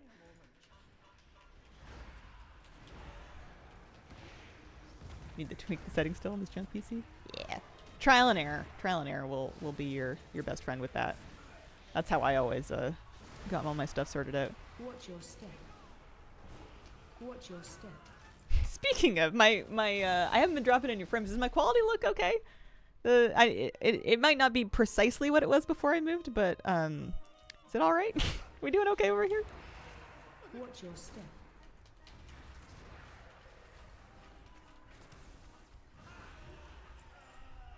I had to adjust my encoding settings for recording for Demencius because I could not do it on my old settings. Haven't noticed any difference. Nice. Look fine. I like the office decorations. Thank you very much. Yeah, that's good news. I was so nervous. It was kind of a gamble. It was a little bit of a gamble moving here and just trusting that the internet was going to work out. But it did. I mean, don't get me wrong. I looked it up ahead of time and I talked to the ISP about like their advertised speeds and stuff. But they can never guarantee that you're going to be able to get the advertised speeds. ISPs are funny like that, and it's tough. Yeah, this is awful. My brain is in danger. It's tough with upload speeds in particular because most of the time, if you're talking to somebody from the ISP, they're barely familiar with what an upload speed is because most people are only concerned with download speed. It's just for streaming and for like uploading to YouTube and stuff that up is even relevant. Had to scale you up because I left you in 480p. So I always advertise with up too. Yeah, and I mean that's fine and good as long as you are making your minimums for stuff. But I was worried because I remember before I moved away from Canada, I had some internet. And it couldn't stream. I tried because I had just gotten started with content creation, and I tried to stream on Twitch from my place, my old place in Canada, and it literally my upload speed was like 3 to 5, and it would fluctuate, and I couldn't run a stream. I tried, it wasn't worth it. They still brain will sit and heal. I just normally if I have him healing, he won't. I don't have to stop and wait for him. Like I can just keep going. Oh, no, don't itch, don't itch, don't itch. I don't know why, but I'm having an eczema flare-up on my elbows and knees, which is bizarre because I've had eczema my whole life, but never on my elbows and knees. And at the ripe age of 34, I've sprouted a brand new spot, and I'm mad about it. It's so frustrating. Itchy. I love asking people at the ISP about upload speed, and they're always like, what is that? Stress can be that. I think that's probably what it is. I'm choosing to not worry too much about any physical ailments that may befall me right now because they're almost certainly stress-based. I remember last time I moved, or the time before the last time I moved, I had gotten convinced that I had bed bugs because I was getting like mysterious red bumps. And it was a stress rash. I didn't have any bugs. I just had... I was paranoid about having bugs. Happens every time.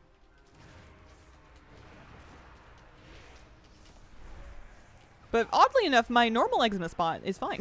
There's no eczema at all. I normally get it on the backs of my thumbs. But this is the first time it's ever cropped up in the knees and elbows. Get the same in my fingers and I'm stressed out.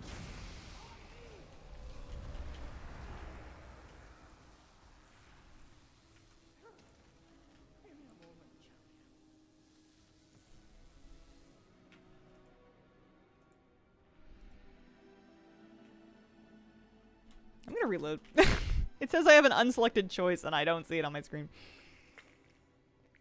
I have fiber that's supposed to be 1 gig up and down, measures anywhere from 700 to 950 down, 95 to 950 up. Yeah.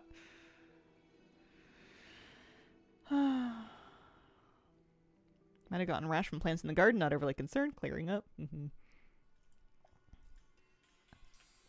It's broken. It doesn't want to let me do it.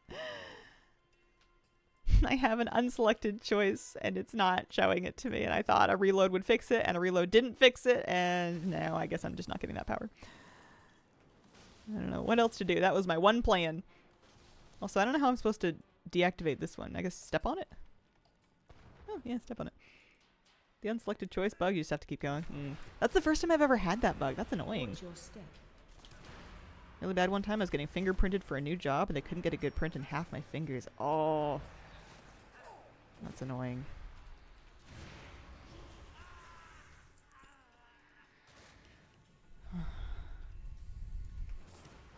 ISP did a sneaky upgrade. Just noticed. Oh, nice. Both me and the hubby have gotten it multiple times. Oh, this bug? Don't think I've done this story. Yeah, I don't know if I recognize it or not. Maybe. Oh, Sanguinette, thank you very much for the 27-month resub. Appreciate it. Let's see. We want to get over there. I'm swimming.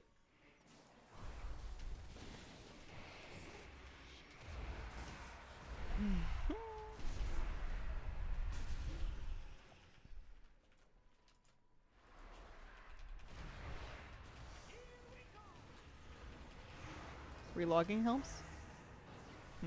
I reloaded. I guess I haven't relogged. I'm just gonna live with it. we'll just finish the delve anyway. Alright, we made it to halfway. Actually, you know what? I could respec Bran at the halfway point if I want to. Because we'll get the campfire and we'll also get the supplies.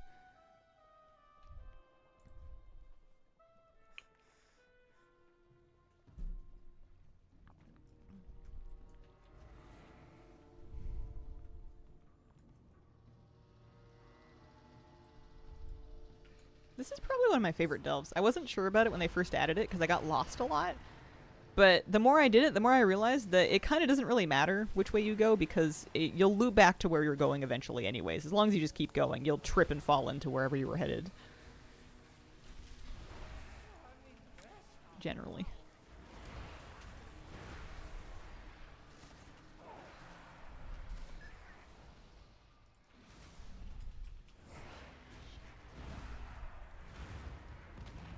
Oh, that guy doesn't quite know what to do. This one's fastest if you just want to slam 8s for a vault. Yeah, I like it a lot.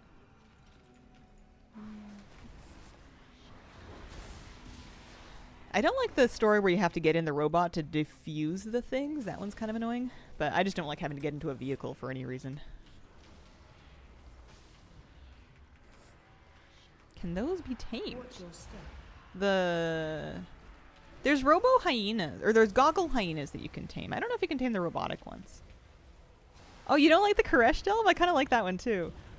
Maybe it's just because I spent a long time in there. When I was first getting the delves leveled up to 8 this season, I decided to just do it in Archival Assault so I could like get used to it. And I think I Stockholmed myself into liking it.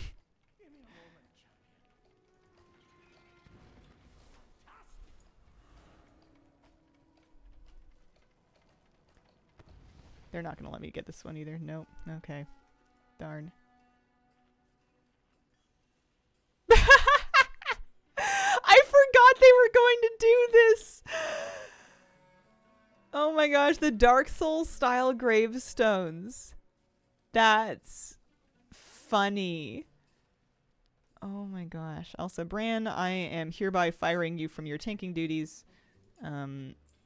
If you could please heal, that would make me feel much better. You can keep your curios, but yeah, because my Bran's like only level, whatchamacallit, like 82, 83. I love that feature. They're just roasting some rant. They're not even from my server. Also, I feel like dying to Kaiveza in an 11 is extremely reasonable. Love the echoes that pop up from friends and guildies. They get a variety of my bear forms. Fame Slayer. Patchnote said we could leave notes, but I haven't seen how you do that. Yeah. What a strange feature for them to adopt. I haven't seen the echoes yet. Maybe my friends and guildies don't do enough of these, because I don't think I've ever heard of that player. Watch your step.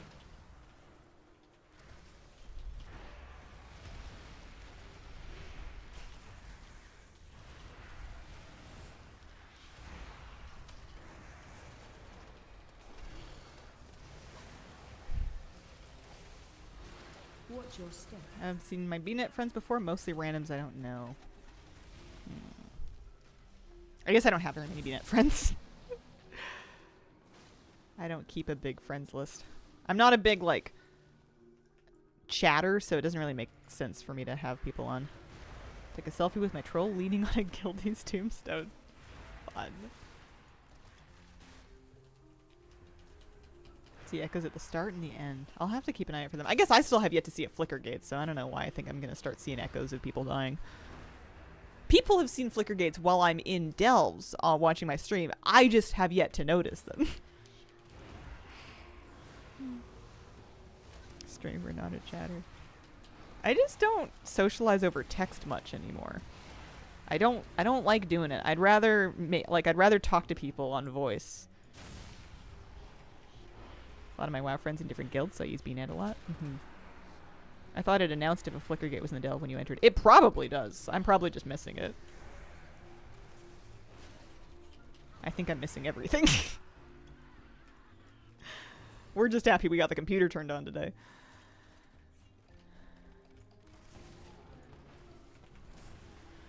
You got a chef hat. Oh, it's from the Hatterang. Watch your step.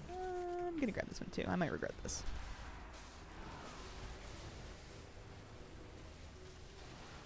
Watch your step. I've heard people say there's always a flicker gate, and then I've heard people say that there's not always a flicker gate. I don't know what to believe.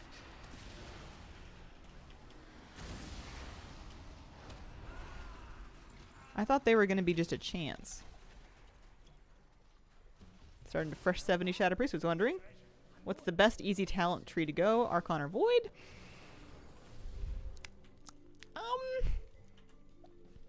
For all around content? Archon is a little more straightforward, I think. I find Void to be comfier, though, because when you're in Void, you can move during your Void Torrent.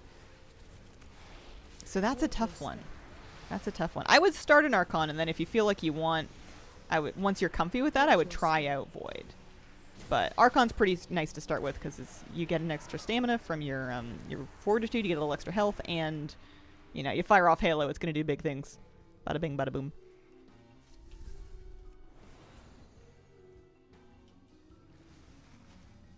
It's just that the flicker gate doesn't always give you a portal. Oh. Okay, I'm lost then, because I thought the flicker gate was the portal. I thought that was the bypass portal. I thought that's what we were talking about. I'm real lost. Oh, dear. Oh, me, oh, my.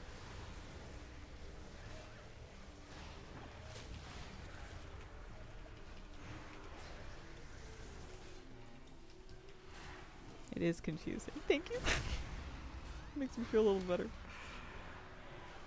I figure if I just do enough delves, I'll get caught up on all this, because usually that's what it takes. It's probably just because I haven't done enough delves to, like, really, like, figure it out for myself, but apparently I need to do some more.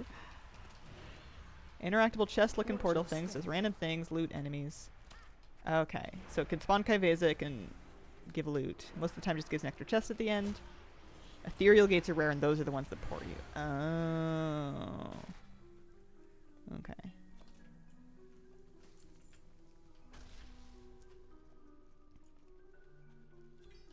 Well, maybe if I keep going, I'll see one. I'm sure I ran past it. I think I'm almost at the end of doing the delve naturally anyway. How are we doing on, we did all of the, Nemesis groups, so that's something. Just go through it and click stuff, just to see what happens. Watch your step. I guess the nice thing about a delve is you're in here by yourself, so it's not like anybody's waiting for you to figure it out. You can take as long as you want. Watch your step. I just bother a bunch of you guys by walking past stuff. Because I don't see it and you do. There we go. That's okay. We'll figure it out eventually.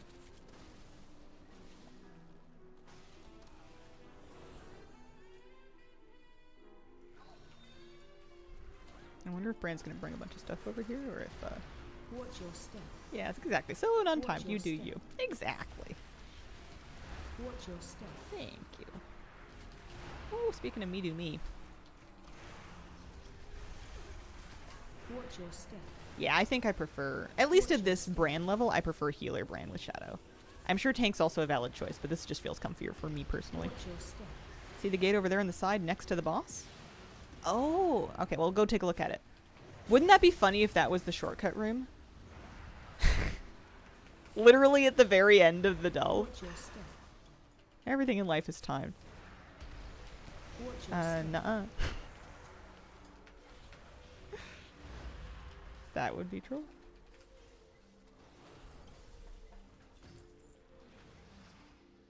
Okay. I feel like sometimes you say things just to try to stress me out. And joke's on you, I stress myself out. Oh no, the boss. Knocking The boss aggroed. Can you tell what the flicker gate is going to do before you click on it? Bran pulled the boss.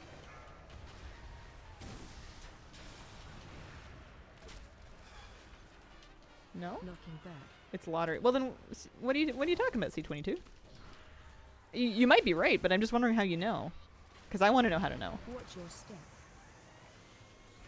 Did you see there's been an official that's been elected via Discord? An official what?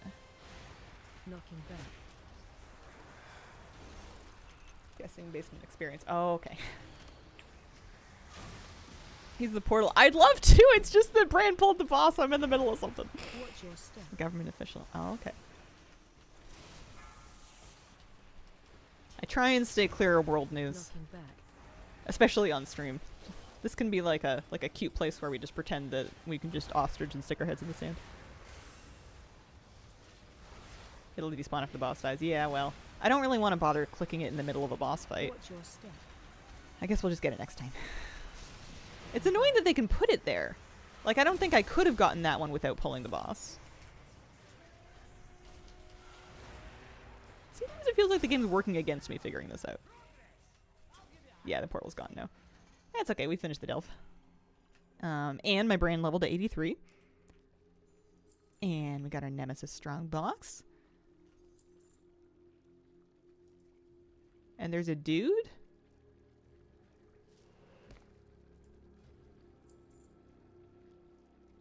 Who sells champion trinkets? There's a trick to get down there without it. Oh, it's tricky to get down there without it. You can jump. That sounds like too much work. He's unlocked by Delve Journey. Oh. Interesting. I've never seen him before. What do we get? We got curios. Those are mainly what we need. I got a champion neck, but I finally got a hero neck, so I'm good there.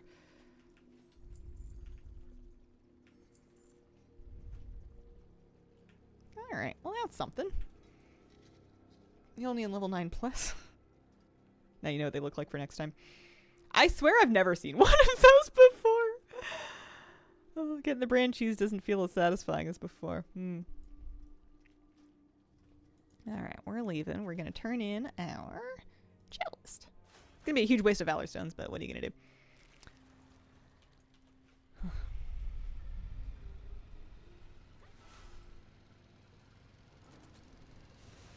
I swear it changes.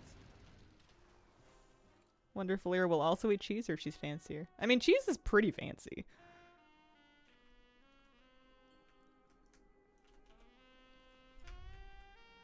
Ready to turn into jet.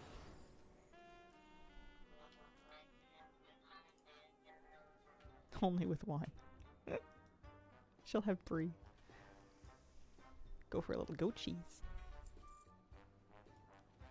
Might enjoy a good Silver Moon port. Alright.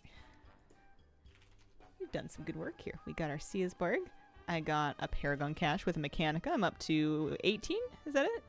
Yep, I'm up to 18 miscellaneous Mechanica. 53 of 100 checklists. And I'm going to take a short break. I will be right back.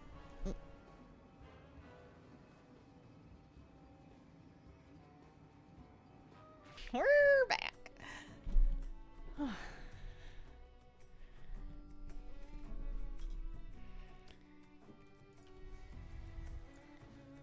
We're looking.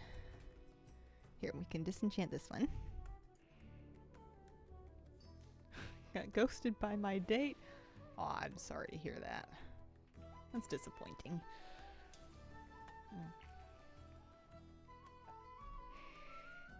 What are we doing? We disenchanting that one too? Sure.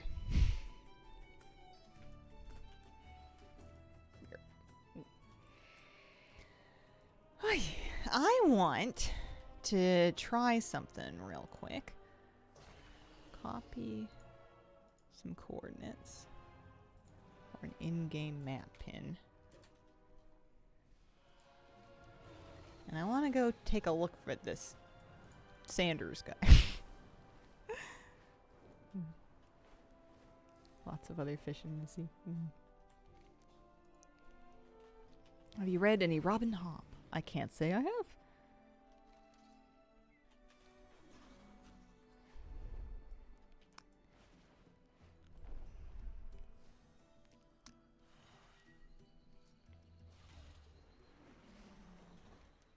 Yeah, I can't think of a single thing to say about dating advice. It's not just gonna sound like a wildly empty platitude, so I'll just leave it at I'm sorry that happened, that sucks.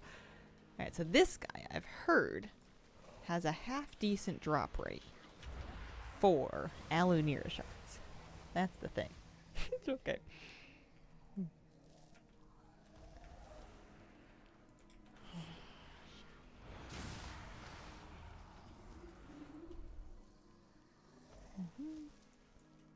And takes, let's see, respawn time pretty short. Trying to figure out what to read next. I decided that one of the things that's on my to-read list is I want to read some Earthsea. Ursula Le Guin? I've decided, I've never read one of her books, but I want to try. I was reading lists of like recommended fantasy classics, and that's something I've never gotten into that I think I might like. How many mounts do I have right now? Let me see. 1,042, supposedly. 957 of which can be used on this particular character.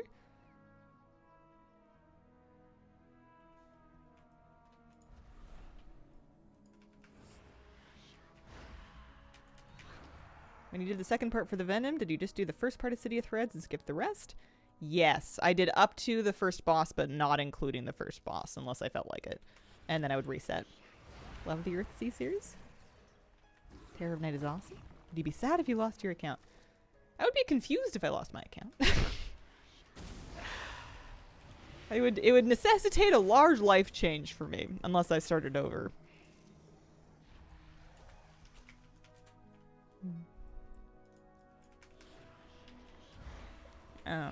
I talk a big game about being all about the journey, so in theory I would just start over, but in practice, I don't know. It would potentially take the wind out of my sails a little bit.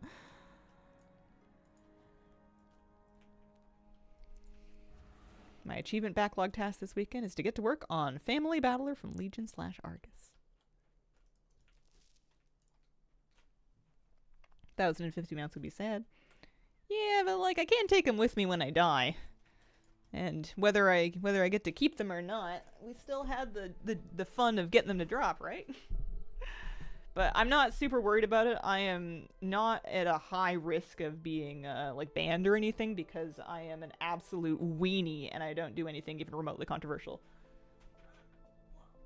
Come here, kitty cat. All mounts go to heaven with you. Oh man. Maybe you'll take all your ones and zeros with you into eternity. Add-on that changes the tooltip to say what patch content was added in. It's gotta be all the things, right? It sounds like an all the things kind of thing.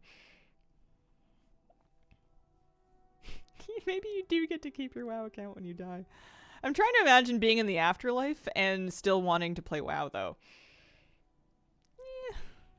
Hi. I guess it depends on what else is going on in the afterlife. Journey a second time would not be as fun. If WoW reset tomorrow, I'd take my collectionism somewhere else. Yeah, I think that's probably Probably true. Lance.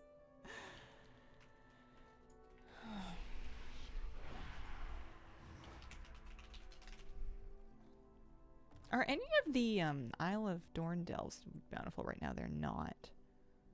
Fungal Folly, Krieg Falls Rest, or Earthcrawl Mines. Nope, not today. Do you play guitar? I do not play guitar. I had a ukulele for 30 seconds when I was 9-ish. At some point in my childhood.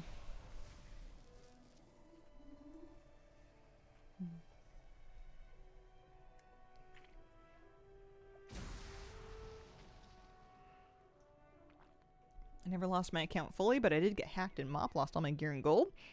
And that was enough to make me quit for 2 X-Packs. I don't play a lot of alts, don't mind doing quests a couple times, but more than that gets, ugh, yeah. It's nice to feel like you've accomplished something and that you're finished. I think a lot of the satisfaction I get from finishing a grind is knowing that I'm, like, done, I guess. I think I'm gonna do this world quest. That's 800 gold I could get to keep.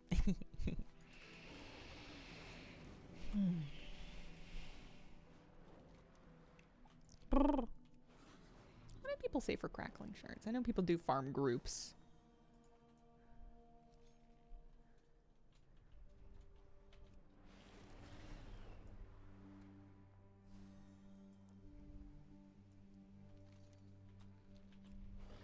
People like them. People like doing Isle of Dorn delves. People like doing rares. In this season, the Unbound adorn their ramoliths with flowers, symbolizing harmony and their gratitude for nature's Kind of a long one, though. I've major altitis this season. I'm on maybe my 5th new main. Some people, sometimes you just gotta go through a phase like that, though, to find where you really need to be on. I spent, like, my first 3 Wrath, Kata, Mop. 3 X-Packs, just switching every couple of months to a new main until I finally landed on Priest. Is that mount hard to get? Hard? No. Time consuming? Yeah. Siesbarg took some time. We did it basically over, well, I guess I was halfway there. I worked on it this week, and I got half of the chitin, and then the rest of the stuff on streams this week. It was just a question of doing follower dungeons. It's awesome. It is pretty cool, isn't it? I like it. I'm glad I finally finished it. Had the same thing once again, back on my hunter. I feel like my main swapping days are over. I feel like I can basically rotate alts if I want. Like, I could always do a different alt for a different season if I wanted to spend a little more time on something or another. But I think I'm going to be a priest forever. I think this is who I am. This is who I'm meant to be. Okay, let's go ahead and go to Koresh. I've got some stuff to do in Koresh. There's world quests out there. There's gold to be had. There's rep to be gotten. There's Ecodome succession to succeed. And I don't think I'm going to be getting any crackling shards in a hurry over here, so I think this is a fine thing to do.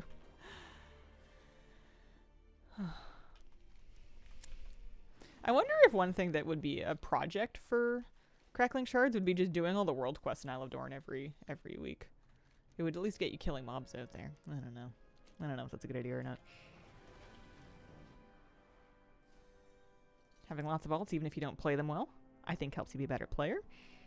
I like having a phase where you do every role at least once. I think that makes you, especially for dungeons, I think having played tank, healer, and DPS makes you a better dungeon player because you can better understand what the other roles want from your role. Shadow Priest Rocks, played one as my main for many years. Oh, yeah, I like it a lot. I had a lot of fun watching you play Preservation Evoker and Dragonflight. Made me become a Prevoker maid. I'm glad some people are still out there holding that down. It was a fun spec. I think I would have stuck with it longer if I had got my legendary to drop. I don't think I would have stuck. I think I would have gone back to Priest eventually, but I think we would have made it through Dragonflight. I think I would have made it through one more patch if I had got my legendary to drop for me.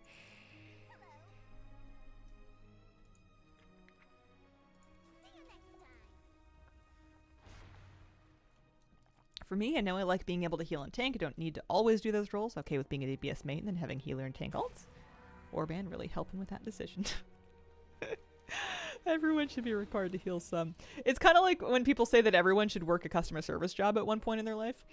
It has the same energy. It's like, don't get me wrong, I see the value in it. Oh man, basically the same thing. Played DPS and healer. Tank looks scary. Tank is the scariest one to me because I don't want to be under pressure to know where to go. I don't like routing. We all know you secretly main outlaw rogue. Mm-hmm. My favorite class. So the Overlook Social Mail goes over this way. Everyone should fly a plane. I just want to see where it's going. Really hoping they would continue triple threat. I'm almost a little relieved that they didn't, because I got it, but I don't know that I would want to get it again if it came to it. I don't think I'd want to do it every patch, just for me. But it would be kind of neat for them to do more of them. I love tanking, but I hate being in charge of what path we're taking. Yeah.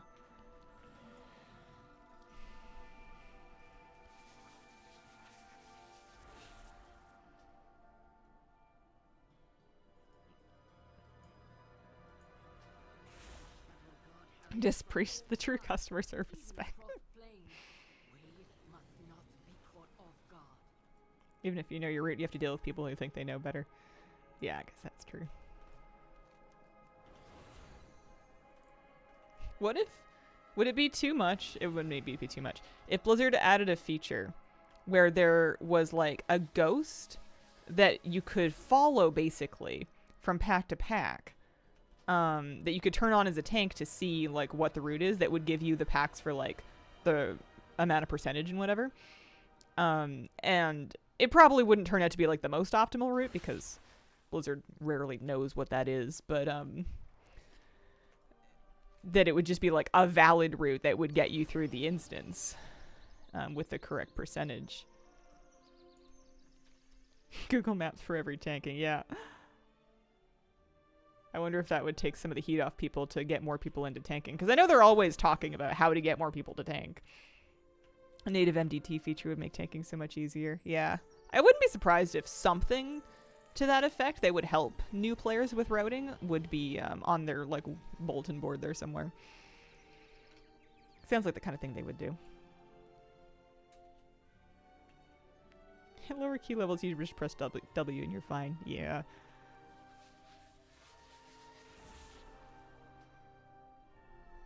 Tolosa's Rest. That's Seems like it'd be easier to design future dungeons with clear routes where skips don't really work. I think that's probably easier said than done. I think they've probably tried to do that and found that sometimes people find skips anyway. And they get bad press every time that they patch out a skip. They've done it before, but it's usually a pretty universally disliked decision. Because by the time people have gotten used to using the skip, they start to feel hard done by to not have it. Okay.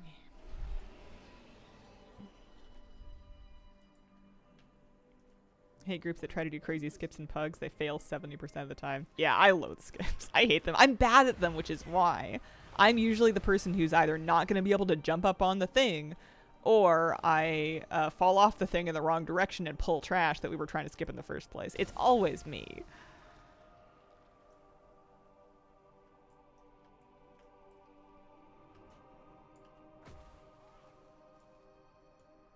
Blizz should make a thing where you can pick your route beforehand. When you go into a dungeon, the enemies you picked have glowy health bars, so people know what mobs will be pulled and you don't have to stress to remember. It's me.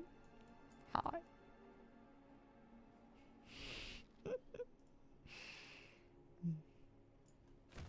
But yeah, I'm imagining like a route guide being sort of like one button rotation, where it's not going to replace people making and executing optimal routes. It's just kind of like a skill floor thing where it's an assist for people that are completely lost, that just want like a baseline to start with.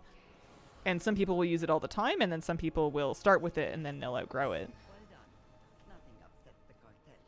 But I'm just imagining stuff. None of this matters. It's all hypothetical. Enter phase diving for 132 Valor Stones that I don't need. But, you know, we'll get some reputation.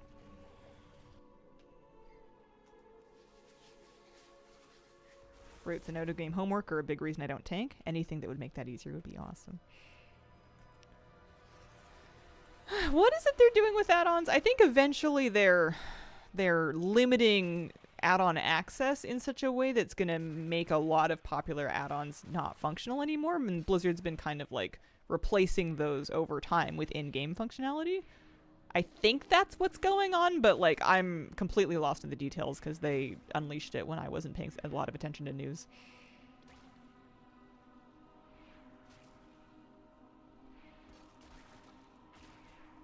Started Disco Priest with a 1-button rotation, and now I'm more comfy without it. Limiting or removing add-on access to the combat log. That is roughly accurate. Okay. What do we know what the rough timeline is for when they're gonna pull the trigger on it, or is that just kind of like a whenever they feel like they're ready to?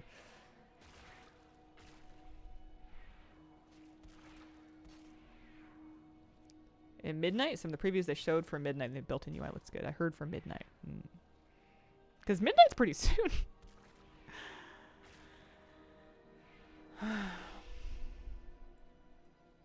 Nameplate changes, I know. I'm excited. I haven't checked them out yet. I don't know if anyone has. I think we just saw them at Gamescom and that's it.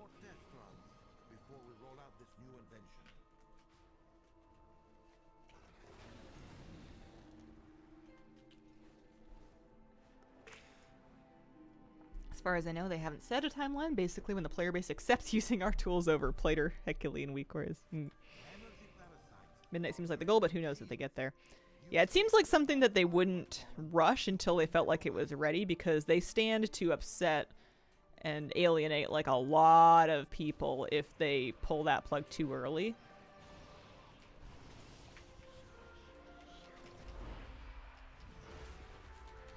They said they won't remove an add-on without a proper in-game feature in place. Yeah.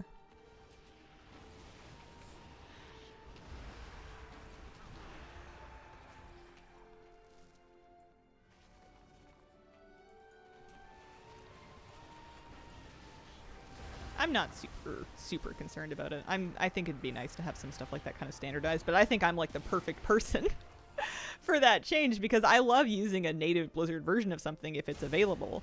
I don't usually need a ton of bells and whistle features from like the most advanced versions of add-ons. I just kind of need the basic thing, and I want my stuff to be as unfussy and straightforward but still effective as possible. So usually whatever Blizzard makes gets the job done.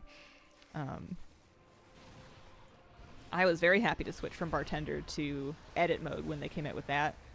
I switched from grid to Blizzard raid frames basically as soon as they let us use raid style party frames for dungeons. But I'm just one person. You know, hypothetically. Assuming that I don't like split via mitosis and then there's two of me.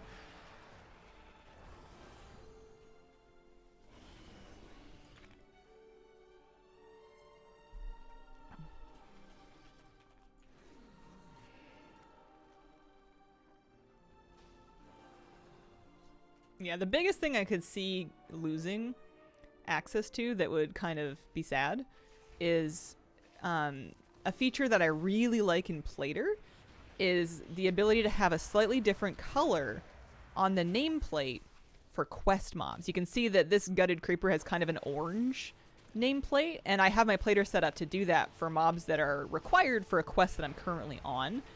And I have gotten so used to that, and it makes it so much easier for me. Because it means you're not looking down to the bottom right-hand corner to your tooltip or whatever. You can just kind of see at a glance if this is a mob that you need for something. It's not foolproof, but I've gotten very, very used to it. And that's the kind of thing that I think might be too fancy for Blizzard to want to include in their nameplates. I don't know. We'll see. One Hansel for editing, the other one streams or naps. Oh man. It's very Severance. You'd have to trade them off so that they can both experience life. Otherwise neither one of them are going to want to do any work. Gone as far as no longer even using a healer add-on because in-game click cast and raid style frames are good enough. Yeah, I've been healing that way for years and years. I tried setting up click once, and then I got annoyed at it, and then I disabled it, and I just used mouse over macros for a long time. And then when they added in-game mouse over, I stopped even worrying about mouse over macros.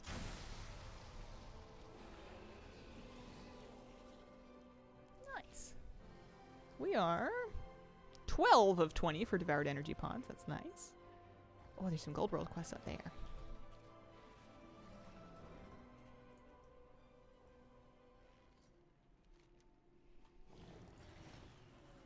Does WoW have support for controllers? Kind of. Which I know is not a very satisfying answer. Yes, but it's not... I didn't find it to be very user-friendly to set up and use. There's add-ons that help, but I tried those too, and I had a very difficult time getting it going. I know people are able to do it, but it's more so like a if that's your only option kind of thing. Oathbreaker it is mirror over here. Console port add-on gets you 80%, but it's kind of a bear to get going.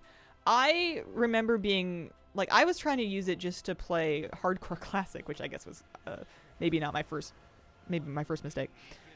And I couldn't figure out how to just accept quests because it wanted me to use a controller stick to move my mouse to click on the accept button, and I was like, that's stupid. And I'm sure there was like a solution for that specific problem, but I tried for like 20 minutes, couldn't figure anything out, and then gave up because it was such a basic thing that I needed it to do, and I could not get just a keybind for accepting quest for classic at that time that I tried to set it up. It was no fun. User for old content farming.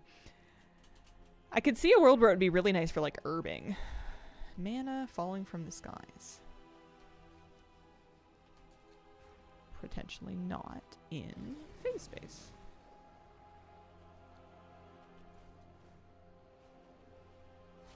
The only thing I use controller for in WoW is fishing from the couch.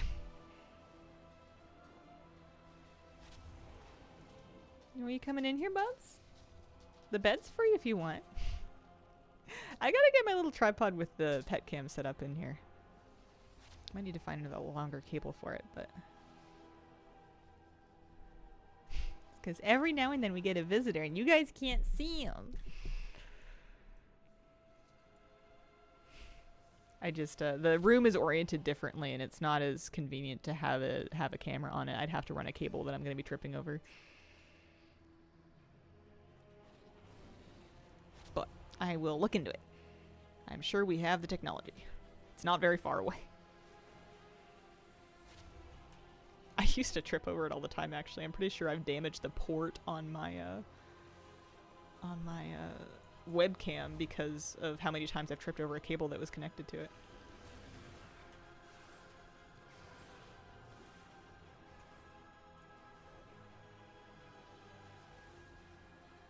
I've been meaning to get it set up for doing world quests or leveling alts on a Steam Deck, but between setup and WoW having poor support for different UI and the same character, have not done so. Yeah. It would be great if they smoothed that out and made it like more easy and user friendly to set up like basic WoW gameplay for controller. The actual combat part wasn't bad. I was able to get like keybinds on a controller for like different combat abilities. It was navigating the rest of the UI that was giving me trouble. But this was years ago. And I don't think I did a very good job. It's okay, Hazel. Take the fall. Trip Velcro things if it's on carpet. If it's on hardwood, there are plastic ones.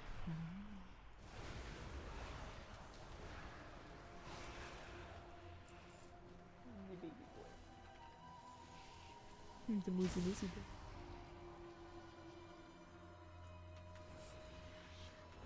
Yeah, I know what you're talking about.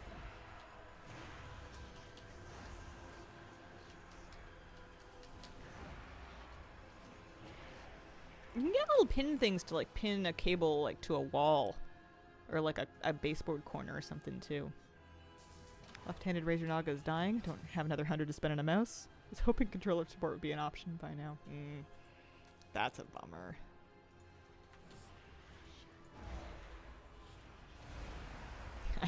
I'm hoping my G600 lasts a good long time because it's comfy and I like it. And I have a backup mouse for when it eventually dies, but I'm not looking forward to it.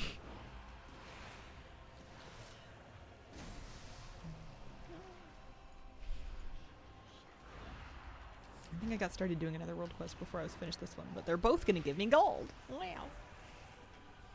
My Koresh rep is up to 15. Nobody asked, but I just thought about it. Oh, I could get a thing. I could get a mount, I think. I mean, unless it's a pet. I don't know when I got to 15. What day is it? It's Saturday. I must have done the weeklies already. I think it's just the second batch of world quests we're doing. Some console controllers, you can get keyboard attachments for them to thumb type. Surprised the PC controllers don't have this. Why'd you laugh at me? I hope I didn't. It's probably laughing at me.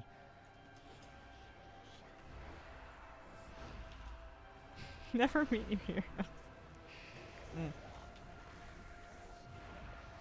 I agree with that. But meeting anybody is kind of an exercise in going out in public, so it's a tough one to sell.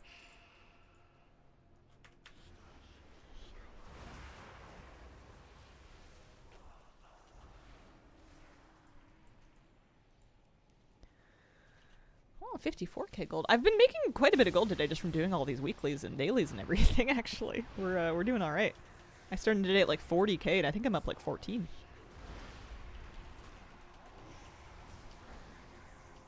Oh, my enchanting concentration is full. I should use that too. I actually feel like I made a little bit of gold. Not tons, but a couple thousand from vendoring things when I was doing those like buckets of follower dungeons for Siesbarg. It actually worked out decent. You can't meet your heroes if you never meet anyone. Big brain. It's a fine line of making sure you get just enough exposure to the real world that you don't get all weird and twitchy. Or the danger, I guess, if I stay inside for too long and I don't interact with anyone outside of the internet is that my takes are going to get kind of wonky. Not enough exposure to actual life. I do have an add-on list, yeah. A little Google Doc over there.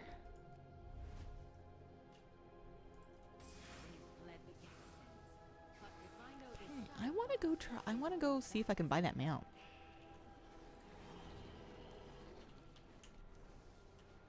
How many chitin do you get per follower run? Asking for a friend because I obviously have Siesbarg already. It was like between 100 and 130, I think, is what I was getting.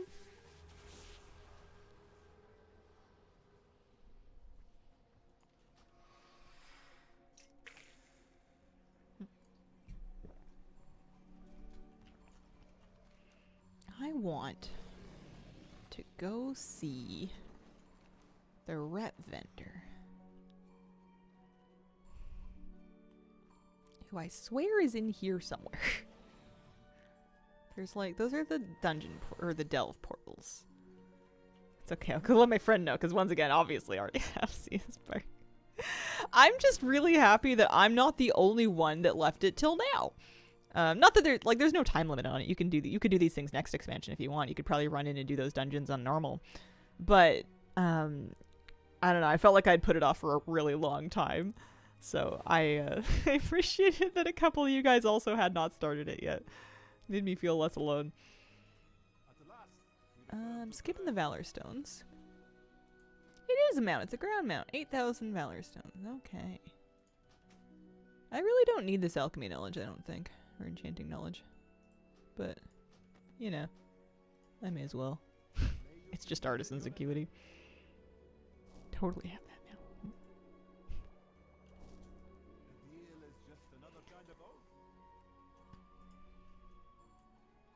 Just got that guy today too. Hypothetically, which dungeon would you farm for chitin if you haven't done it yet? Which I sure have 100% trust. So, there's City of Threads and Echoes. They both have Nerubians. The 3-boss one, which I think is Arakara, is what I used for chitin and blood, steps 1 and 3. And then I did the other dungeon for step 2.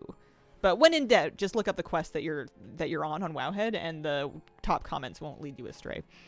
There's also outdoor farms you can do for these as well. I had better luck in the follower dungeons, but your mileage may vary.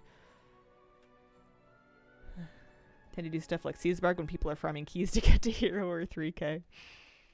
Oh yeah, I wanted to check out my new mount. I got a Ruby Void Creeper. Apparently 0.4. I guess these take a while to update for a while. I bet you more people than that have it.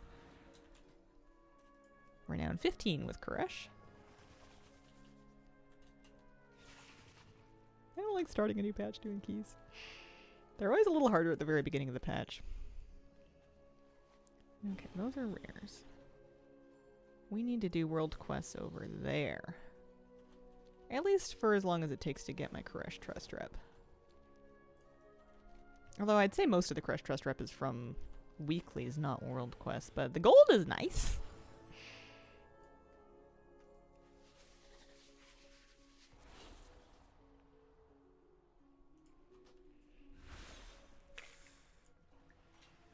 It's weird not having to look for orbs anymore because we finished the Phase Lost and Found achievement. Every time I port, I want to do a little scan around for orbs, and then I have to remind myself that I finished that, and I don't need to do that anymore. Good morning. Good morning, Rain of Low. How are you? I hope you're having a lovely day so far. I'm happy. I'm playing well. I got some farms done. I have a kitty cat on my lap, and I have a puppy dog sleeping on a dog bed in my office. You'll have to take my word for it. I don't have a webcam set up for him just yet, but he's snoozing. He's cutie pie. I was tired again today and yesterday. Take it a little bit easy.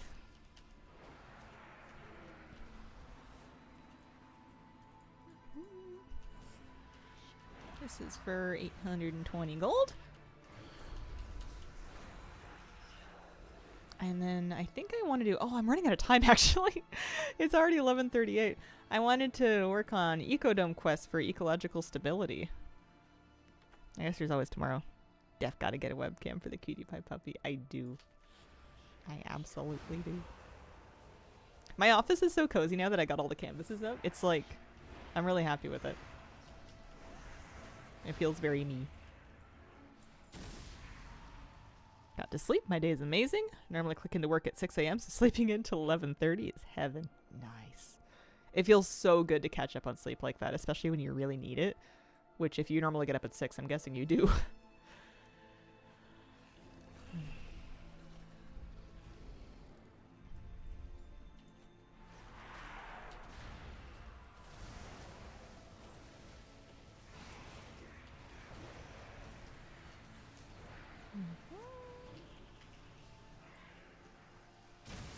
I wonder how my Delver's journey is. I guess I can check that from... You have it somewhere, right? Delves. Yeah, there you go. I can check it there. Oh, I did unlock that. Zaron will appear at the end of Tier 9 Delves and above. And I can also get a thing for my thing. That's a schematic. Purchasable coffer keys. That's a schematic. Schematic. Mana Bound Ethergate from Reno Jackson. Interesting. Veteran Warbound gear, and then the Etheric Brand Morpher. Interesting. Yeah, I'm not very far into my Delver's journey yet then. I'm a night owl, hard to go to bed. Normally get 5 hours of sleep during the week. Oh, that's tough. I feel that though. I've been there.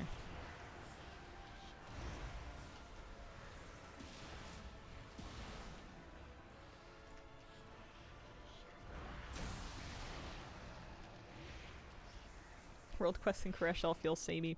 They feel a little bit slapdash to me. Like they... The Undermine ones felt kind of like more involved and more... I don't know. Intricate, I guess? These ones kind of feel like, hey, go kill some dudes. They're over there. I don't know. Maybe it's just because it's the desert and it all feels a bit empty. Yeah, it needs more bees. But they're easy, generally speaking. They're not too fussy once you get used to them. And the gold is really nice. There's often gold rewards. Yeah, that's right. Undermine did have different world quests for each cartel. There were some world quests that were like universal. You know, the vermin being one of them. But yeah, it would vary more. More variety, mainly because of the cartel switching. I also felt like they were more fun. Like, remember the rocket ship thing where you would be, it was a picture taking world quest, which is kind of a format we've had a million times, but there were so many fun things to take pictures of. And it was different depending on which cartel you were. Or like, I don't know, the newspapers and the misinformed citizens yelling at you because they didn't want to hear the truth. The defusing the bombs and the oh, there's all kinds of stuff. I liked them. I thought that was a good zone for World Quest. Darkman Fair buff is still up. Yeah, that's true. I haven't gotten it yet. I'm not gonna start now. It's a good tip. It's good advice. Yeah, the mini golf one. The mini golf one really grew on me. I hated it at first, but over time I got better at it. How quick the crush ones are, especially the flying ones and the Katamari one, one. Yeah, that is the saving grace here, is that these are pretty fast, I'd say, as I fail to find my last 2 pieces of shipment. I know they're just boxes. I just can't find any more of them. More Ecodome World Quests would be nice if it felt like the weeklies were you terraforming the zone. Yeah, it mainly felt just like a lot of busy work. I don't know that the Ecodome feels much busier now than it was before in terms of like animals around. Maybe. I mean, there's more quests, I suppose. Oh, here we go. There's one.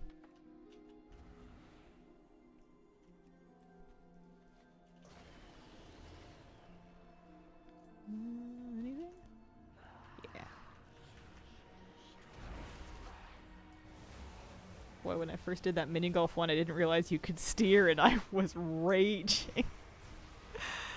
I had a dramatically better time. Like, I knew pretty much instantly that you could steer, but it took me like a month to click that you could purposefully aim yourself a couple of yards in front of the hole, like on the green, but in front of the hole, and that would give you the time you needed to steer yourself into the hole.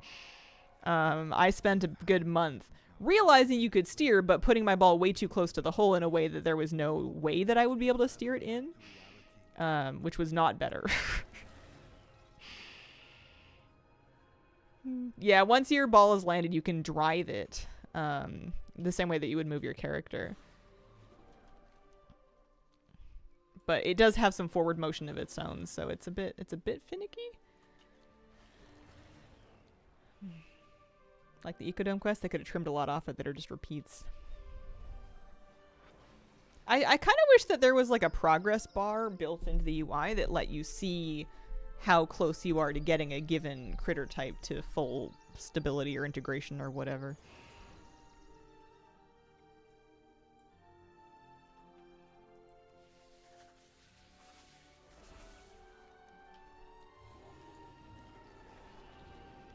Every time I'm here, I always check to see if anyone's got a Sitharb's group up. Because I see them up, just never when I'm thinking about it and in the area.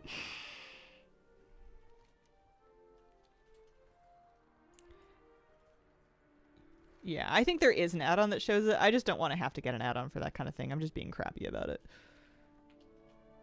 Yeah, there's text in the machine, but I want like an actual meter. I want to see the fillable bar. Like, I want to see how close it is and not just... The text thing is, like, very 90s RPG, and I don't like it. It wasn't one of my favorite features back then.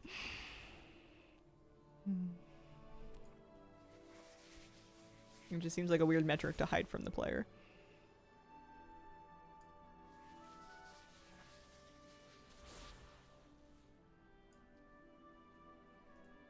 This is going to be 809 gold that I get to keep. Took me forever to figure it out. I stood there for a while, watched other people get hole-in-ones over and over, and even asked how they did it. Eventually I saw a ball move dramatically to the hole and was like, what? Now we're all just really pro golfers.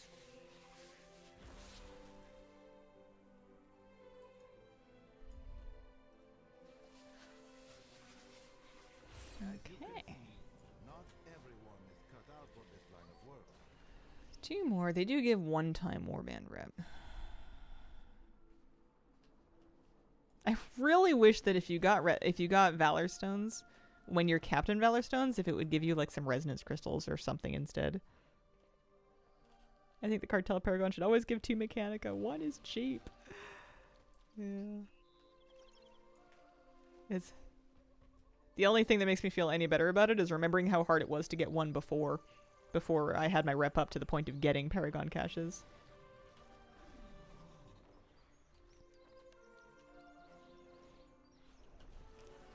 I only got like 3 or 4, I think, before that point. I don't know, not many. Oh gosh, that's a lot of quests. Everything I've done has been for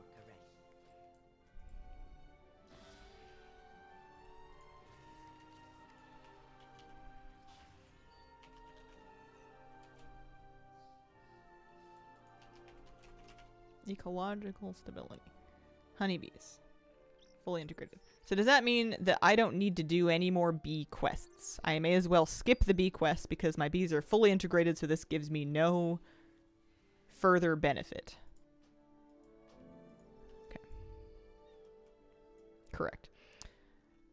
Well, the game doesn't really spell it out for you, do they? I'm so glad. Alright. That's okay.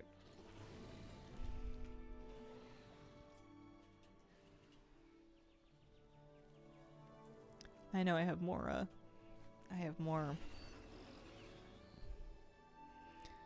campaign left to do too, but that's alright. Let's lasso some nether rays.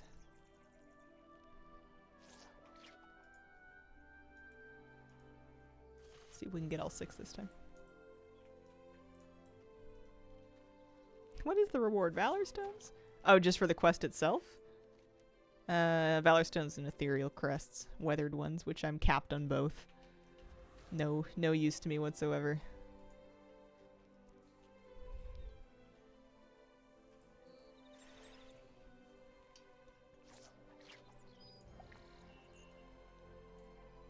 If you want to get them out, you have to do all the quests.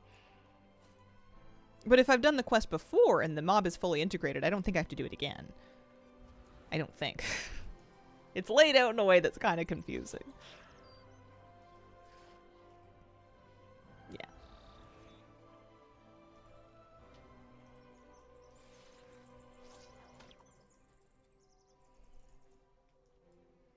It's kind of crazy this is all for just 1 mount.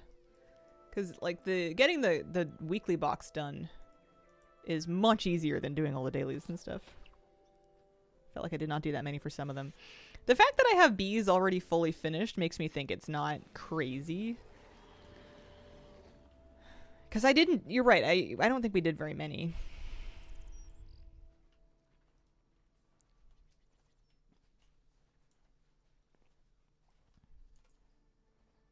Quest unlocks after you fully integrate everything.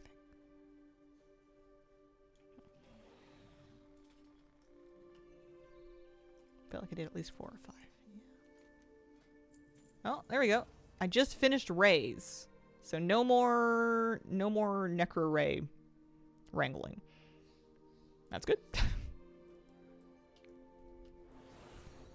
What is this for? This is for lap bugs. This is the selfie quest.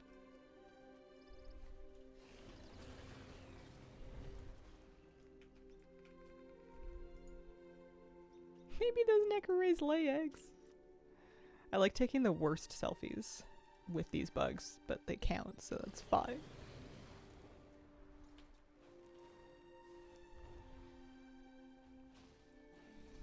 I just have to remember every week when I pick these up which ones I'm finished with and I don't need to do anymore.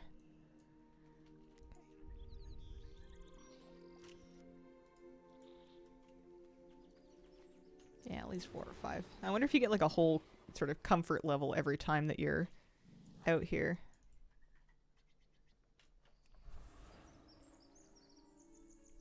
I don't know. That's fine. We're getting through it. It's coming together.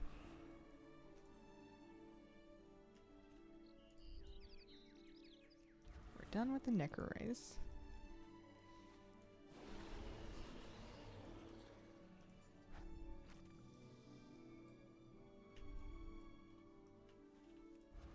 Oh, we have to shrink Karoks too. I could track the achievement. I could. I've been checking on it. It just, I don't know. I guess I'm spoiled. I want I want things to be more. I want it to be. I'm just complaining to complain. I'm just running out of things to say. That's all. It's fine. About to start snakes. Nice. Yeah, I haven't gone and collected them just yet. I've been meaning to get around to it. Maybe tomorrow. Tomorrow's Sunday. It's the last day of my stream week. You know what? These dailies aren't bad, actually. This is coming. This is going pretty fast.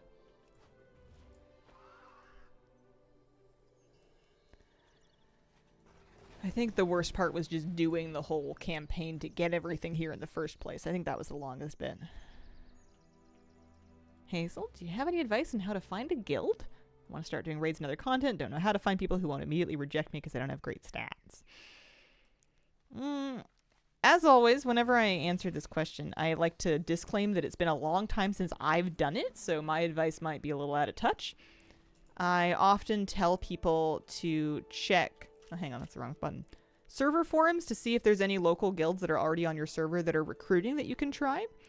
And another thing that you can do is you can pug into the content that you're looking to do and look for guild groups while you're pugging and then try to impress those groups while you're in them and drop a note at the end that you're looking for a consistent group, because you're normally a guild that's pugging members for their raid is not against recruiting, especially if somebody's already kind of successfully proven that they can join and do good throughput and be pleasant and all that.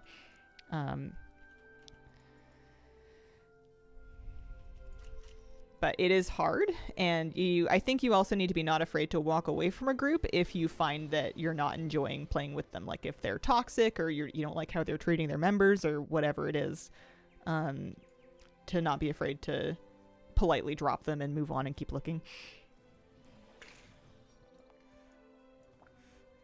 Yeah, the pugging lets you vet the guild environment, exactly. There's a wide range out there, and different people will be comfortable with different things. There's definitely some guilds or some discords that I've been in for, like guild groups over the years that have been a little bit like, whoa. Let's not. That's not the environment for me. Okay, we got one more shutterbug over here.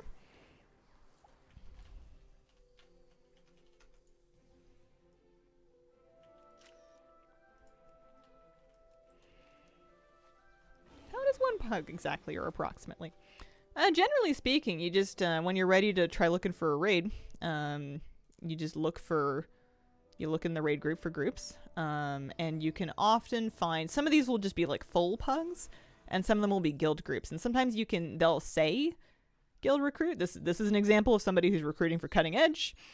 They're looking for DPS, talk to them for details, etc., that kind of thing. That would be too fancy for me, but it's not unheard of to find guild groups in here that are looking for people.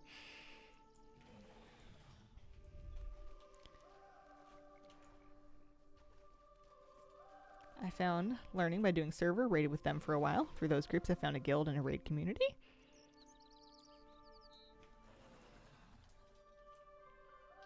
Not comfortable being in guilds because I don't want to deal with people questioning. Yeah, that would be uncomfortable. In-game... Oh yeah, that's right. There is an in-game guild recruitment tool. Put your hope in the trust. Oh, I think we just finished lap bugs. Oh, did I finish foxes too? Oh, wow. Okay. Here, maybe when I do the Slateback quest, we'll be done with Slatebacks too. That was weirdly fast. I didn't think I was going to get all of these done this week. Yeah, okay. Alright. Let's go challenge the Slateback Alpha then. Look at the time when you're hoping to raid, so you make sure the times work.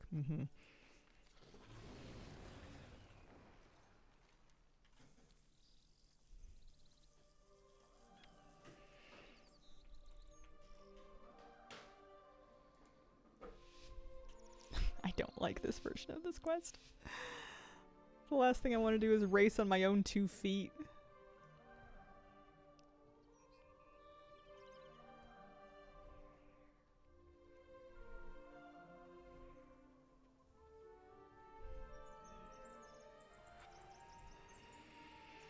I did get Siesbarg. I did. He's finished. He's mine, and I never have to do it again. Whoa. Okay. All right. I'm coming. Wait for me. Run, gnome, run.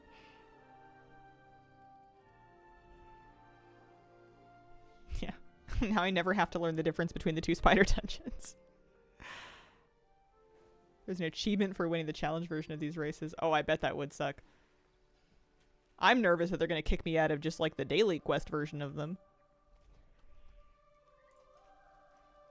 I'm pretty sure the slate back is already sucking back Gatorade by now. He's busy posting on Strava.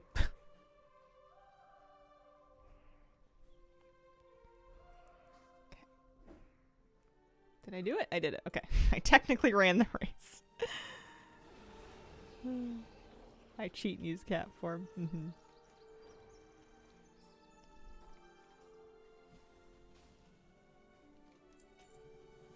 Alright, yeah, so I am... Everybody except for snakes has been integrated, and the snakes are because I've been procrastinating and have not done it yet. So I've done a daily quest for each. They're integrated except for snakes. I've done the storylines except for snakes. I think I know what I'm doing tomorrow. I think it has to do with snakes. Oh yeah, that achievement would suck. Oh, it's required for the Ecodome meta. Ooh, I wonder if they would go back and patch that out if they made the Ecodome meta required for a general meta.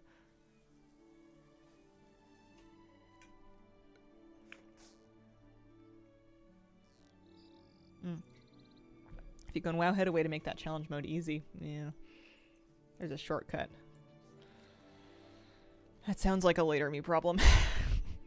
Thank you, though. Okay. Oh, I'm going to vendor that staff for 144 gold. Alright.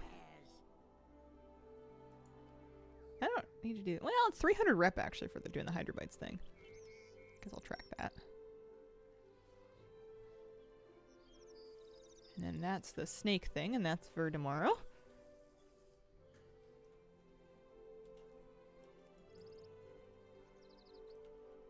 Sounds like a day before midnight Hazel problem. I think I might just leave my character here. Maybe we'll log in. We'll be right back here. All right. I am finished for today.